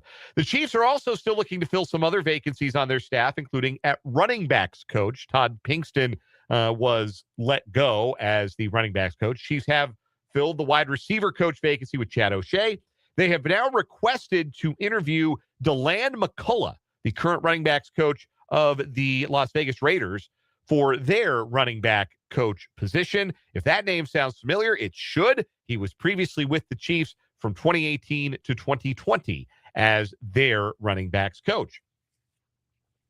Chiefs had a pretty good little run of success from 2018 to 2020. So another familiar face, somebody that Chiefs have had around before and has spent last year with the Raiders working with Pete Carroll, who I think, if I remember right, he had worked with Carroll previously. Or maybe his son played for Carroll. I'm not sure what the I guess I'm not sure entirely what the connection is, but he was with the Raiders last year. The 3 seasons before that, he spent time at Notre Dame as the running backs coach. 2021, he was the associate head coach, running backs coach at Indiana. And then again, 3 years with the Chiefs as their running backs coach from 2018 to 2020. So DeLand McCullough could be coming back to Kansas City. Track record of having been successful, and also a track record of actually playing running back, which Todd Pinkston notably did not have. So that's the latest Chiefs coaching news. Some other Chiefs tidbits, another Chiefs tidbit for you. There's a new award in the NFL this year that maybe you weren't aware of, but there's a new league-sponsored award the Protector of the Year, which will go to the league's best offensive lineman. Kind of wild they didn't have a way to recognize offensive line excellence in past years, right? Because every other position, if you think about it, there's an award for. Like MVPs for quarterbacks. Let's be real honest about it in the modern era. MVP is for quarterback, and Offensive Player of the Year is for the best non-quarterback. So that, includes running backs, wide receivers. They don't really have as good an MVP chance as they used to, but they could win Offensive Player of the Year. And then Defensive Player of the Year is pretty open-ended. It goes to, it can go to defensive line, it can go to a linebacker, and go to a defensive back, like it did last year with Patrick Surtain, and the Broncos won it. But there's never really been an award for offensive linemen. This was actually an active player's idea. It was Buffalo Bills offensive lineman Deion Dawkins who got the wheels in motion for this. And now for the first time, the NFL is going to hand out an award for the league's best offensive lineman, the Protector of the Year. And one of the 6 finalists this year is Creed Humphrey of the Kansas City Chiefs. Now, I don't know if it's designed to work this way or if it just happened to work out this way in the first year of the award. But there are 2 centers, 2 guards, and 2 tackles. The winner will be determined by an elite selection committee of NFL legends, which includes Jason Kelce and former Chief Will Shields and Hall of Famer Orlando Pace and Super Bowl champions Sean O'Hara and Andrew Whitworth and LaCharles Bentley. Apparently, it's a 6-person selection committee. I don't know if it has to be every year 2 guards, 2 centers, 2 tackles, but that's the way it worked this year. Creed Humphrey is one of the 6 finalists for NFL's Protector of the Year. The other finalists, 2 of them from the Broncos, left tackle Garrett Bowles and guard Quinn Miners, Miami center Aaron Brewer, Detroit tackle Penei Sewell, and old pal Joe Thuney, left guard for the Chicago Bears, who continue to perform at an all-pro level in 2025. Be interested to see who wins that. Again, no precedent. It's a brand new award, kind of created from whole cloth. And I don't know how you grade a center against a tackle against a guard and how you determine which of those is best. But that will be an interesting award to track, and it's good. Finally recognize the big fellas up front. Creed Humphrey, one of 6 finalists for the NFL Protector of the Year. Got some college sports headlines here for our next set of 580 Sports Talk headlines. First, from K-State, they had a game scheduled on Valentine's Day. It was scheduled for an evening tip-off at the Fertitta Center against Houston. That game was moved today. It has been moved earlier in the day. It will be a 3 p.m. tip-off at the Fertitta Center. The game will be broadcast stream only on Peacock. K-State's games against Houston have not typically gone very well the last couple of years, but at least now this game should not interfere with your Valentine's Day plan for your significant other. If you had a lovely dinner planned or you wanted to plan a lovely dinner, but we're like, geez, honey, can't do it. Can't do dinner this year. K-State's playing Houston. I want to watch my Cats. They're playing Houston that night. I'm sorry. If you are the significant other of somebody who's going to skip out on a Valentine's Day romantic dinner to watch Kansas State basketball this year, I feel badly for you. I feel very bad for you. But no, that will not be a choice. That will not be a choice anyone has to make. Game will be at 3 o'clock. It'll be done at 5, and you can get to a really nice dinner by 6. So that game has been moved. KU basketball headline, this one coming from a individual performance. Flory Badunga has been named to the Defensive Player of the Year award watch list. The Atlanta tip-off announced today, one of 25 players nationally to be named to the list to be considered for the Naismith Men's College Defensive Player of the Year. That award was created in 2018. If Badunga were to win it, he'd be the second Jayhawk all-time to win the award. Marcus Garrett won it back in 2020. Badunga leads the Big 12 in blocked shots per game, 2.7 blocks per game, ranks 5th nationally. Also leads the Big 12 in overall blocks. He has 54 block shots. That ranks him 7th nationally. So a nice little honor for Flory Badunga, considered one of the top 25 defensive players this season. and on the Naismith Men's College Defensive Player of the Year watch list. Some KU football recruiting news from close to home.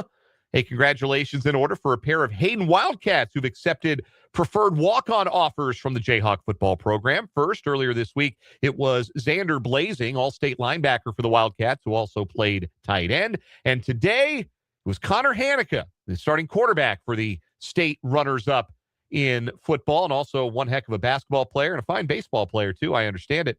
He announced today that he will follow in the footsteps of his older brother, Deshaun, and he'll put on the football uniform, put on the pads at KU.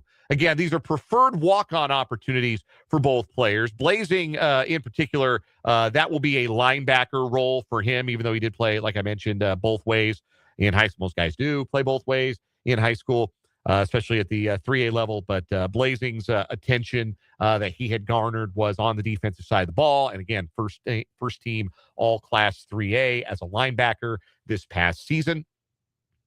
And Connor Hanukkah started quarterback, played some defensive back. We'll see what the plan might be for him at the next level. He's certainly got the size to potentially fit as maybe a tight end like his older brother, maybe at wide receiver, maybe a defensive back. Maybe he stays as in the quarterback mix, but anything I said that in that regard would be strictly speculation. But congratulations in order for a pair of Hayden Wildcats getting that PWO opportunities. Xander Blazing and Connor Hanukkah committing to KU as preferred walk-ons.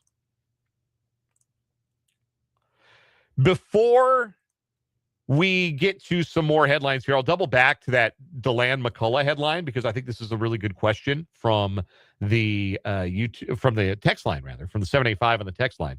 DeLand McCullough, current Raiders running backs coach. Obviously, that's going to be a brand new staff, you would think, depending on who gets hired over there. So maybe McCullough would be out of a job anyway. But since he is still currently in place as the running backs coach with the Raiders, the Chiefs had to put in a request to be able to interview him for their own running backs coach vacancy. This is a decent question from the 785 because previous 3 years, DeLand McCullough was at Notre Dame. Notre Dame has a really good running back who's going to be in the draft, who's going to be a first-round pick in the draft, who a lot of people think the Chiefs are going to draft in Jeremiah Love. So the question for the 785, is that a preview, the McCullough interview, for drafting Jeremiah Love from Notre Dame, bringing in his former running backs coach to the Chiefs? Maybe is the best answer I can give to that question. It's a good question. It's a fair question. But I think there's more to it than just that. I think there's a familiarity with him having been on the Chiefs staff previously and him having been in the AFC West this last season. There's a familiarity. There's a comfort level there. Andy Reid knows him. I don't know how it was that they parted company in the first place, what the circumstances were behind that. But obviously, if the bridge were burnt, then this interview wouldn't be happening. But it will certainly lead to that kind of speculation. There are a lot of people out there who think the Chiefs are going to draft Jeremiah Love number 9. And I think if the Chiefs draft Jeremiah Love in the first round, it would be a good pick. But if they draft him number 9, they're nuts. If they want to trade down, they can probably get him 14, 15 in that neighborhood. I don't think he drops out of the top 20. Maybe he does. I've seen some mock drafts with him in the mid-20s. But I don't think you have to pick him at 9. And I know the saying, you want the player, go get the player. But I don't think in this draft they need to stay at 9 to make sure they get Jeremiah Love. They could trade down and get him, I think. But anyway, no, that's an entirely fair question and definitely an eyebrow-raising connection between a possible Chiefs draft pick and a possible next coach of the running backs for the Kansas City Chiefs. Couple more quick headlines from the NFL. Bills quarterback Josh Allen made it public today that he was, in fact, playing with a broken bone in his foot for the better part of the 2025 season. It was an older injury that he aggravated for good in Week 16 and did actually break it in Week 16 in the win over the Cleveland Browns. A broken 5th metatarsal in his foot. He had surgery Monday in Birmingham, Alabama, and expects to be back for OTAs. As for quarterbacks dealing with injuries that still have a game left to play, we all know about Sam Darnold's oblique injury that he's had to manage and take pregame pain-killing shots to play through in leading the Seattle Seahawks to the Super Bowl. But Drake May has a shoulder injury, and the Patriots quarterback was not seen throwing the football in the portions of practice that were open to media members today as teams started practicing in their preparation for Super Bowl 60. That's notable because that's a change in routine from most Thursday practices during the season. Most Thursday practices that the media got to go see for the Patriots, they would see the quarterbacks getting work in. They didn't see any of the quarterbacks. They didn't see May. They didn't see Josh Dobbs. They didn't see Tommy DeVito. They didn't see anybody throwing the ball. May was injured in the third quarter of the AFC Championship game, landed hard on his right shoulder while being tackled by Talanoa Hufanga of the Broncos. May downplayed the injury, speaking after Thursday practice, saying, quote, "I'm feeling good, got out there, moving around a good bit today, went through some jog through, so feeling good." And when asked if his ability to throw in the Super Bowl would be inhibited, he said, quote, "No, I don't think so. That's why you spend time. That's why you have trainers. I think it's just been one of those things where it's a long season and sometimes things show up. I'm going to do whatever I can to feel 100%. I'm sure I'll get, if not there, as close as you can. I'm going to do whatever I can to make sure I'm throwing and whatever I can to help the team win." Mike Vrabel asked about May's health, asked about his concern level, said, quote, "Not much. I try not to have a whole lot of concern. I just want to try to prepare the football team and make sure that everybody is ready and we all have a plan not to surprise anybody." And again, it's a press conference. People say a lot of nothing at press conferences. That feels about as reassuring as Mike McDonald sounded before the divisional round of the playoffs for the Seahawks when talking about Sam Darnold's injury. And obviously, Darnold played through the injury, played really well. He's going to have another week to try and get through it, where this is a relatively new injury for May in comparison. But that's going to be a storyline for the rest of this week and all of next going into Super Bowl 60. How healthy is Drake May? I think he's probably going to be fine, if I had to guess. Remember a few years back before Super Bowl 56, which, no, 57. It was 57. There was a whole lot of speculation about Jalen Hurts' health, and then he went out and was unbelievable in that loss to the Chiefs. Didn't look like he was inhibited at all. It's the Super Bowl. They'll treat it. They got a week to let it lie and let it loosen up, and they'll give him the strongest possible painkiller you can give him, and he'll be floating by the time things kick off in Santa Clara 2 Sundays from now. That'll do it for these 580 Sports Talk headlines. When we come back, we'll play a little either or over under, and I'm going to give you guys an either or, a sports either or. For you Chiefs fans, I just want to hear how you feel right now, and I don't need a specific name. I just want to know right now, as you're feeling on January 29th, get a finger on the pulse as it pertains to the 2026 NFL Draft. Would you rather the Chiefs draft offense or defense with their first-round pick? That's the question. Not who, not what they should do with the pick necessarily, just offense or defense. Text your answer to 785-272-9429 or drop it in the live chat on our YouTube stream, 580 Sports Talk, and we'll come back, play a little crowdsourced either or over under next here on 580 Sports Talk.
So either or over under here on 580 Sports Talk. And again, I put the question to you, the listener. Chiefs have their number 9 overall pick in the draft. We're going to talk a little bit about a 7-round mock draft Pro Football Focus put out earlier today in just a bit. So I'll take your answers throughout the segment, either on the text line, 785-272-9429, or in the live chat on our YouTube stream, 580 Sports Talk. Would you rather the Chiefs draft offense or defense in the first round? You don't have to give me a player. You don't have to give me a position. Just tell me offense or defense. And I'll take your answers throughout the segment, and we'll revisit those here at the end. But also looking for your either or over-under questions to answer. Think of it as kind of a variation on the Ask Me Anything theme here for this segment on the program. Here's one from the 785. Either or at a sporting event, popcorn or peanuts? That's a good one. I like them both. Do love a bag of peanuts at the ball game. Like I probably would go, honestly, I would go like option C, sunflower seeds. Like I get the taste for those right around when baseball season starts. And like right around when like spring training gets going, right around when high school baseball would start. Because, man, I was inseparable, me and my bag of seeds during my playing career, such as it was. Bag of C's hated to see me coming in high school. Bag of Davids, just the regular. You know, I don't need the fancy flavors. Every now and again, a barbecue was good. Like, I know there's other flavors out there, like taco flavored stuff. Like, I don't need that. Dill pickle flavored sunflower seeds. What's wrong with you? Get that out of my face. But like regular old sunflower seeds, they hate to see me coming. So that would be honestly option C there. But if you're making me pick between popcorn and peanuts feel more like a ball game snack to me. Popcorn feels like a movie snack. I'd rather have the peanuts at the ball game, but I would never eat peanuts at a movie theater. Like, absolutely not. I'm not just going to sit down for one battle after another and rip into a bag of some peanuts. No, it has to be somewhere I can throw the shells beneath my feet at the ball game. So that's my either or answer for that. Mark B in the YouTube chat asks burritos or tacos as an either or. That's a very difficult one to answer for me. I guess I would say tacos. They're smaller, so you can eat more of them. Like, you don't ever really eat one burrito, but you can have like 6 tacos. And I have had 6 tacos in a sitting before. I've had more than that in a sitting before. But yeah, I think I go with tacos. I think that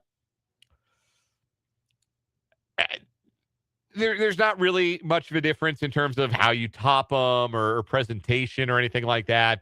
I've always preferred corn tortilla to flour tortilla, and you can't really do a burrito with a corn tortilla. They're just not structurally sound. But like street tacos with the corn tortillas, I'm more of a corn tortilla person than a flour tortilla person. Do not get me wrong, I will eat them both.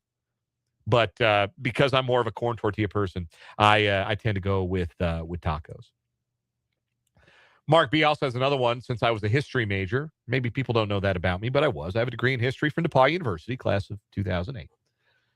World War I history or Civil War history? Again, this is another one where I'd probably go option C and go World War II to modern history. My senior thesis was Cold War history and the Olympic boycott of 1984 and the United States Olympics and Ronald Reagan using those Olympics as one big re-election pep rally. And how badly our fans behaved at the 1984 Olympics in Los Angeles. Like, we make a lot of friends in 1984 hosting those Olympics. 2028 Olympics are going to be in LA. We can see how those go. That's going to be interesting. But that was my senior thesis topic. Was Cold War history. And so I always like the more modern, what was shaping the world when I came into it has always really fascinated me. But of those two, probably Civil War history, just because of the Kansas tie to that, Kansas's role in all of that. So I would say Civil War over World War I, but that's a good question. Mark H. asks, either or, Bugs Bunny or Mickey Mouse? I got to go with Bugs here. Mickey, I can't listen to Mickey Mouse for but so long. Now that my son is old enough to, watch television, and I know somebody out there is going to say, don't do screen time, Dan. Don't do the screens. Don't do the screens with the kid. Look, man, sometimes we need 10 minutes. Sometimes we need 15 minutes. And there's some good, wholesome, not overstimulating children's television that my son enjoys. He likes Sesame Street. All right? We're not made of stone here. My wife will put him in front of Barney, and he likes that. But, we tried the Mickey Mouse Clubhouse. The high-pitched voice. I can't do Mickey's voice for but so long. It grates on me. So I go Bugs. Bugs make me laugh. So I am team Bugs with that question. Here's one from the 785. Xbox 360 or PlayStation 3? I've always been a PlayStation guy. I have a PlayStation 5 that I only occasionally get to play anymore because that aforementioned 19-month-old. I am very much looking forward to the day where he's old enough to pick up the sticks, know what he's doing, and then I can absolutely give him the work in college football or NHL or whatever it is. Because I have fond memories of playing video games with my dad when I was a kid. We used to play on the PC. We play NHL 95, and it was a football game. It's called Front Page Sports Football Pro 93. It did not have the real logos. The teams were just like this. They didn't have the NFL license, but it had the player license. So it had all the real players. And we would play that. He was better than me at that game, but I used to give him the work in hockey. I mean, I would just do the wraparound over and over again, score 20 goals a game. But I'm looking forward to sharing those moments. Hopefully, I've still got a little game. Hopefully, I've still got a little hand-eye coordination by the time my son is old enough to enjoy video games. But I've always been a PlayStation guy. Never owned an Xbox. PlayStation 1, 2, 3, 4, 5. Every generation PlayStation. I'm a loyalist. I like the controller better. I'm a PlayStation guy all the way. PlayStation guy. Last one from Jeffrey. Star Wars or Star Trek? Star Wars. I'm not a big sci-fi guy, but I did love the original Star Wars movies. I have really fond memories of going and seeing those when they were re-released in the 90s. They were re-released, and I went and saw them all at the IMAX that was near my home in Aurora, Colorado. And so those first three Star Wars movies, the originals, A New Hope, Empire Strikes Back, Return of the Jedi, really, really fond memories of those movies. Really enjoyed those movies. I don't think I'll probably ever revisit them unless Asher or any of my other children I'm fortunate to have maybe down the road someday want to watch them. It's just not really my genre, not really my speed. I haven't watched any the remake. I think I watched the prequels 1, 2, and 3, but I never saw episode 7, 8, 9. Any of the new stuff they've put out since just doesn't really light my fire. I've never watched Star Trek. I have to be honest about that. I've never done Star Trek. Just not really my genre, but I'm a Star Wars guy. We got some good ones in here. Let's do a couple more. Vance in the YouTube chat. Winter Olympics or Summer Olympics? Summer Olympics for me, those are sports that I could see myself doing. The Winter Olympics is all skis and snowboards, and I was not much of a skier, and I was an even worse snowboarder. I know you're probably thinking, you grew up in Colorado. Surely you did that a lot. No, one time each. One time on skis, one weekend on skis that culminated in me just about killing myself. I got a little over my skis. Got going a little too fast on a day where the sun was out and the snow was a little slick, and I ate it. Total yard sale all over the mountain. So that was the end of skiing. Snowboarding one afternoon. Spent more of it on my butt than I did on the board. I said never again. So winter sports have never really appealed to me. I can't skate, but, I can shoot hoops. I can run around a track. I'm not a great swimmer, but I've been in a pool. So more that appeals to me from the summer games and the winter games. This is a good one from Paul in the live chat. Either or, Seahawks win 3 straight Super Bowls or Rockies win 6 straight World Series. Rockies every time. And here's the thing about that. One, because they've never won it. The Seahawks have at least won one.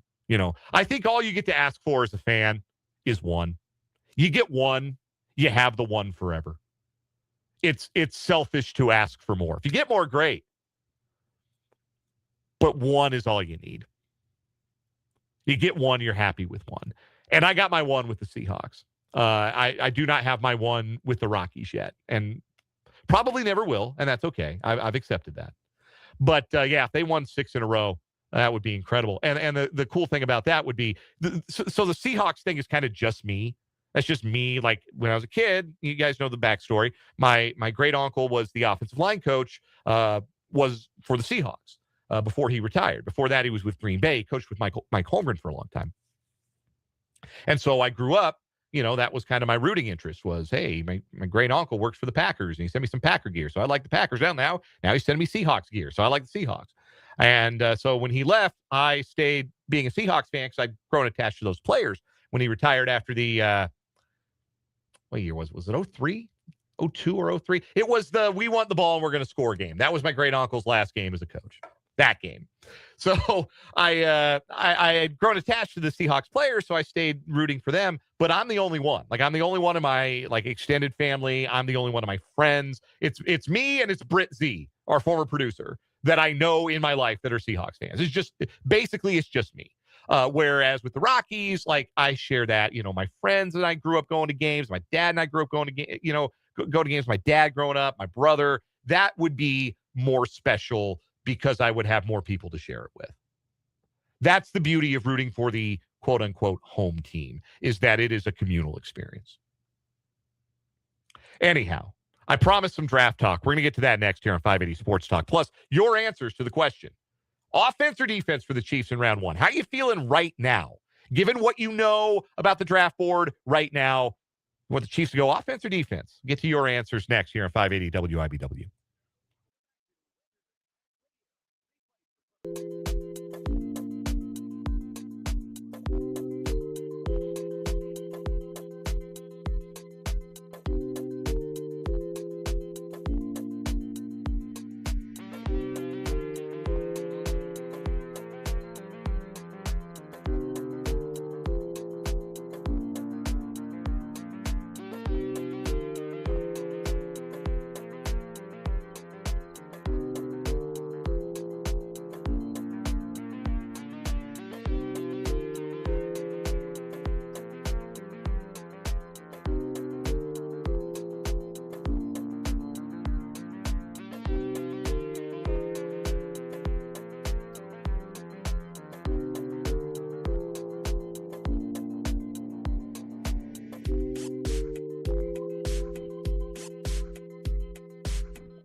548 on 580 Sports Talk.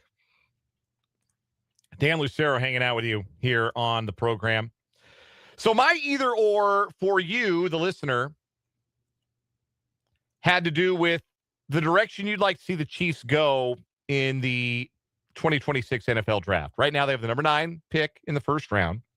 Would you like to see that pick used on offense or defense?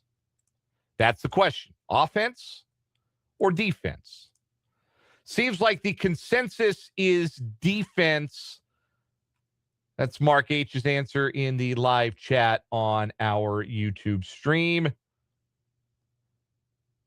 Also, Paul's answer in the YouTube stream's preferences to spend money on offense in free agency and get a guy like Reuben Bain with the number 9 pick. Mark B says offense, buy skill players and a functional line chief and build what you need on defense with what you have. Chiefs have developed late round defensive backs, but go offense early. Vance also says offense. We also got offense from the 785 on the text line as well. So I guess the consensus was the defense. Consensus ended up being offense. So some more votes for offense from the 785 that they would rather see the Chiefs go offense in round 1. I was curious because today Pro Football Focus put out a 7-round mock draft for the Kansas City Chiefs. Josh Liskowitz is the author of the piece. Chiefs have 5 picks that we know of. There may be a conditional or a compensatory pick that gets added to the mix. But 5 picks that we know of. Number 9 overall, number 40 overall in round 2, number 74 overall in round 3, number 109 in round 4, and number 146 in round 5.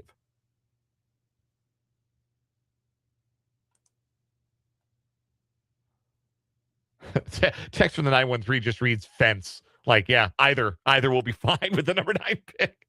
Just they need some kind of fence. Another from the 913 says go defense. And text from 785 said free agency is filled with defense. I would take the offense. So a lot of different thoughts. A lot of Jeffrey says defense in the YouTube live chat as well. So let's say it's pretty split around here, I guess is a good way to describe the opinion of the listenership. Well, this mock draft from Josh Liskowitz, Pro Football Focus, very offense heavy. Jeremiah Love, round 1, pick 9, the running back from Notre Dame. Then offensive tackle Jennings Dunker from Iowa with the number 40 pick. Dunker is lighting up the Senior Bowl right now. 1, because he's playing really well and getting good reps in at both guard and tackle. But number 2, he's got an unbelievable mullet. Just one of the best moulets you've ever seen. It is magnificent. He looks like a 1990s NASCAR driver. It's really good. The Jennings Dunker, the pick at number 40 in this mock draft. Pick number 74, round 3, wide receiver Jeremy Bernard out of Alabama. Bernard's not, I think the Chiefs need a big wide receiver. Bernard's not huge. He's only 6'1", 205, I think, is what he was listed at at the Alabama website. Solid college player, reliable, good hands, but like not a standout trait. But I mean, 3rd round pick, I think you could do worse. Pick 109 in the 4th round, Marlon Klein, tight end out of Michigan. I think he's from Germany originally. Marlon Klein. I should double check and make sure that's true. I know that Michigan has recruited from internationally. He is born in Germany. And then with the last pick, round 5, pick number 146, edge rusher Nadam Tucker. Like Madame, but with an N. I'm not sure I'm pronouncing it right, but he's out of Western Michigan. He had 14 sacks last year. A little undersized for a Spags defensive end, but if you remember at the top of the 4 o'clock hour, I think the Chiefs need to break their mold at edge and look more for production at defensive end, more so than a frame or an ideal body type. But that's offense heavy, and I certainly see the argument for adding pass catchers with Rashee Rice entering his final year before free agency, and Xavier Worthy hasn't exactly lit the world on fire, and you got to move on at this point from Juju Smith-Schuster, and Tyquan Thornton's a free agent. That could be a very different looking room. And I think there's a very real case for wide receiver. But I think I am going to plant my flag, at least on this idea. If you're going to pick Jeremiah Love, don't pick him at number 9. I think if you're going to pick Jeremiah Love, trade down and see if you can't add a day 2, late day 2, maybe an early day 3 pick. Trade down 4 or 5 spots, because I don't think Love is in much danger of going in the top 15 otherwise. I'd be surprised. I think you could trade down and get him. And if you trade down and you don't get him, I don't think that's the end of the world. Love's really good. I don't know that he's number 9 in the draft good. We'll take a break. We'll come back. We'll wrap up this edition of 580 Sports Talk next.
Wrapping up, walking off this edition of 580 Sports Talk with the final word. We'll end where we began today, and we began with some baseball, which I was very excited to do. We're less than 2 weeks away from the Royals reporting to surprise Arizona, pitchers and catchers doing so anyway. And speaking of pitchers, I think there's still an idea out there because of so many teams that are still in the market for a starting pitcher that the Royals should consider trading one of their starting pitchers.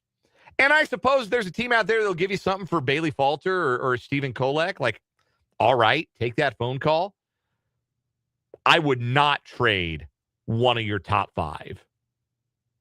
If you're the Royals, I would not trade one of your top 5. And I'd give serious thought before I traded anybody, because you're going to need depth. You're going to need it. Much as I would love to count on 30 starts for Bubic and Reagans and Lugo next year and Waka, you're not getting that. You're going to need depth. And I think the Royals have quality depth, but you never have as much as you think. And I don't think it would be wise for the Royals to trade away from the strength that I think they can build a central winning season around. We're back tomorrow from 3 until 6. For Spencer Dupuy, I'm Dan Lucero. This was 580 Sports Talk. Good night.